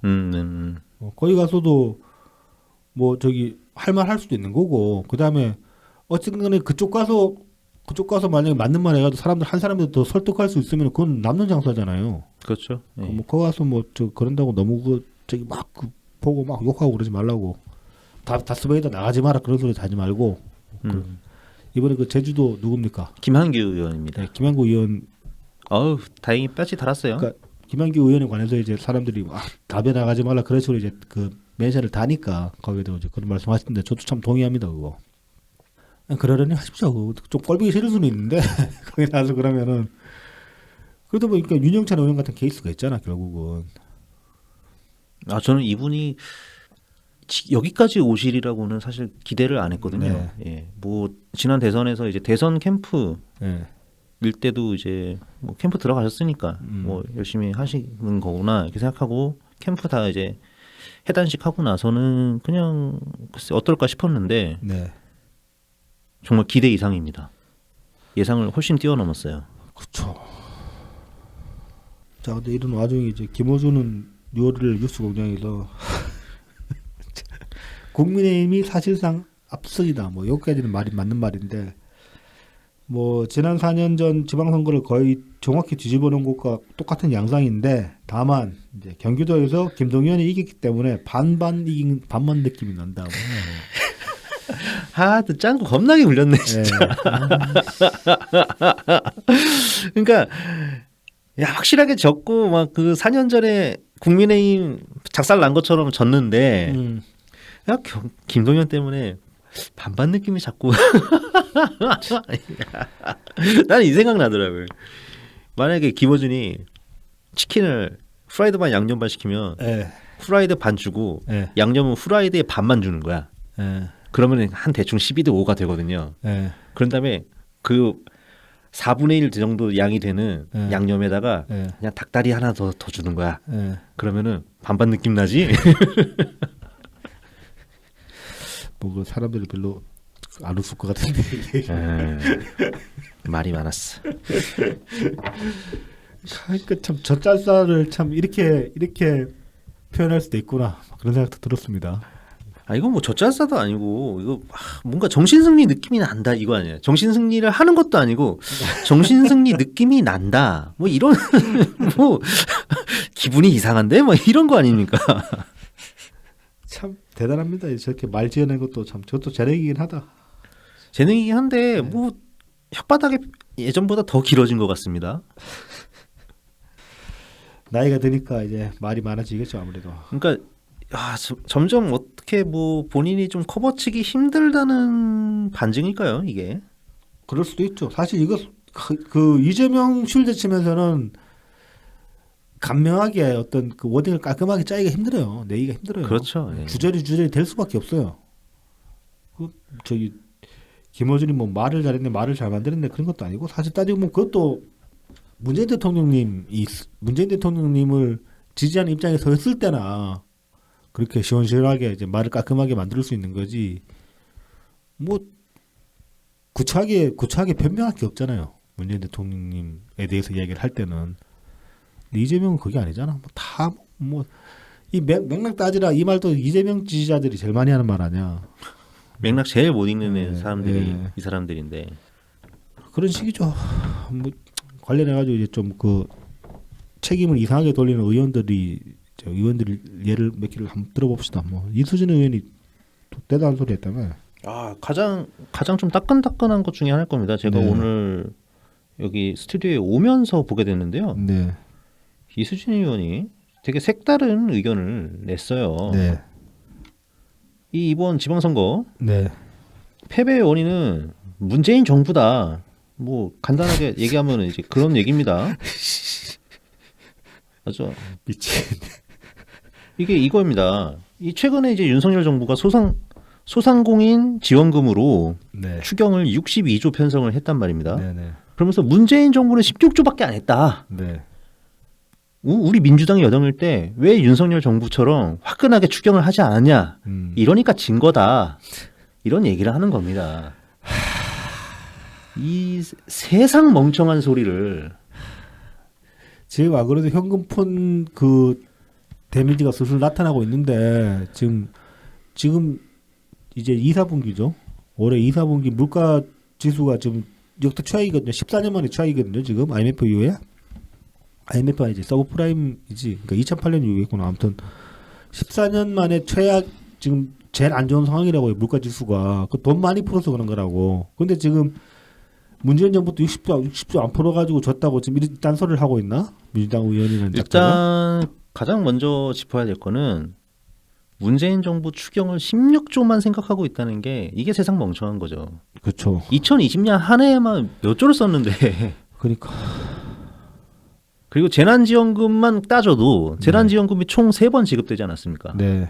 그것만 따져도 14조씩 대충 3번이라고 생각하면은 42조입니다. 그렇죠. 네.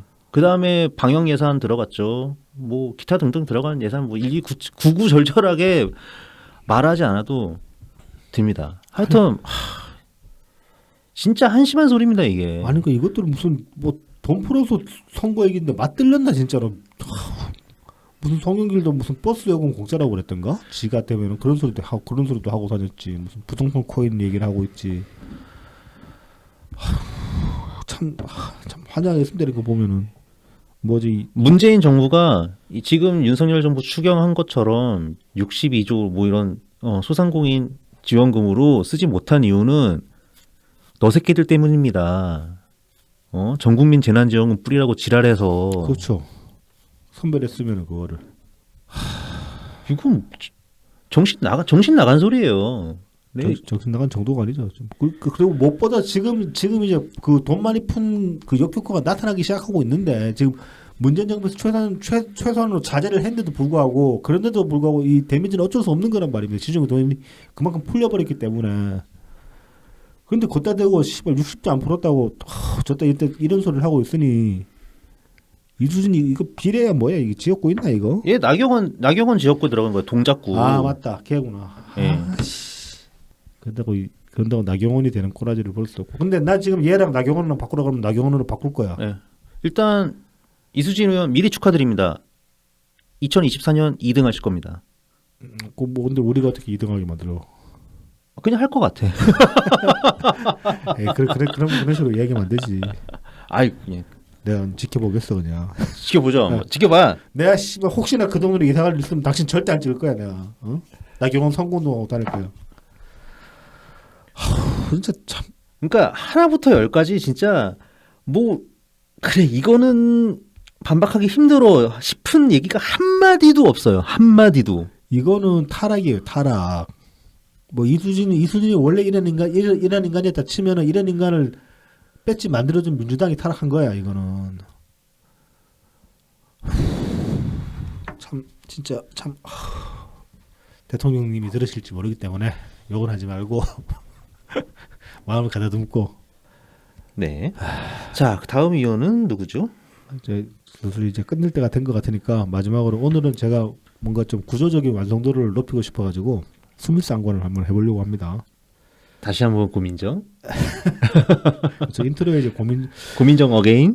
사실 이제 그 고민정 의원을 사실 뭐 방송에 따로 다룰 만큼 그렇게 비중이 있는 의원이라고 생각을 안 하기 때문에 그냥 뭐 잔잔말인데 다룰 필요가 있나 싶었지만은 왠지 그 인트로에 제가 인용을 해버렸기 때문에 수밀상관의 구조를 맞추기 위해서 이제 마지막으로 고민정으로 끝을 맺어보려고 하는데 황교익 씨가 좀 전에 이제 그 페북에 글을 올렸어요. 아, 고민정 의원은 실드를 쳤다고 네. 하더라고요. 고민정이 이재명을 비판한 것이 아닙니다. 이재명을 개항에 묶어두어 그를 제대로 활용하지 못한 선거 전략에 대한 후회입니다. 기사 제목을 더럽게 뽑아서 더불어민주당 분란을 야기하고 있습니다. 언론은 악플러일 뿐입니다. 아이 황교익이 이제 이런 식으로 쉴드를 쳤는데 이건 사실 쉴드가 아니고 황교익의 정확한 해석입니다. 황교익이 정확하게 본 게 맞습니다. 그러니까 예, 맞습니다. 네. 이게 이제 무슨 기사냐면은 기사 제목이 어디 갔어 여기. 고민정 이재명 비판 자제한 것 후에 이제 두려워하지 않겠다는 제목입니다. 이게 낚시야 네. 낚시. 낚시입니다. 낚시였어. 네. 네. 뭐 그러면서 이제 기사 내용을 보면은 뭐 대선 패배에 대한 원인을 서로 다 알고 있지만 말하지 않고 그냥 넘어갔던 것 같다 하면서 그게 가장 큰 패착이었던 것 같다라면서 그동안 이제 뭐 덮었던 거를 자기도 이제 얘기를 하겠다 그러면서 얘기를 꺼냈는데 정작 얘기를 꺼낸 거를 보면은 비판이 아니야 이거를. 그래서 이제 아까 황교익이 말했던 것처럼 뭐 그 이재명은 개항에 묶어둬서는 안 되는 사람이고 이렇게 쭉 두루두루 쓰여야 되는 사람이었는데 개항에 묶어둔 게 패착이었다 그런 식으로 이야기를 했습니다. 근데 고민정 의원 저 인터넷에 제가 인용을 했지만은 뭐 한 군데만 건져도 뭐 성공한 거라며. 경기도 건졌어요. 그 의의가 있다며. 네, 경기도 건졌어. 경기도를 건졌는데, 이거 충분하지 않나? 그러면 뭐 패착이라고 얘기할 상황이 아니지 않나? 지금 나름 성공했다고 얘기해야 되는 거 아니야? 정신승리 타이밍인데 네. 기가 막히게 왔는데. 네. 근데 고민정은 왜 갑자기 그 무슨 이재명을 그냥 묶어둔 게 패착이었다 그런 얘기를 왜 하지? 패착이 아니라니까. 경기도 살렸잖아. 한 군데만 잡아도 윤석열 정부에 대한 뭐 어떤 경고의 메시지를 둘 수 있고 성공이라며. 반반 느낌이 오지 않나? 고민정 씨는 왜 또 그새 그 며칠 전에 했던 말을 왜 손바닥처럼 뒤집고 왜 그래? 하루 전입니다. 하루 전. 그러니까 왜 그래?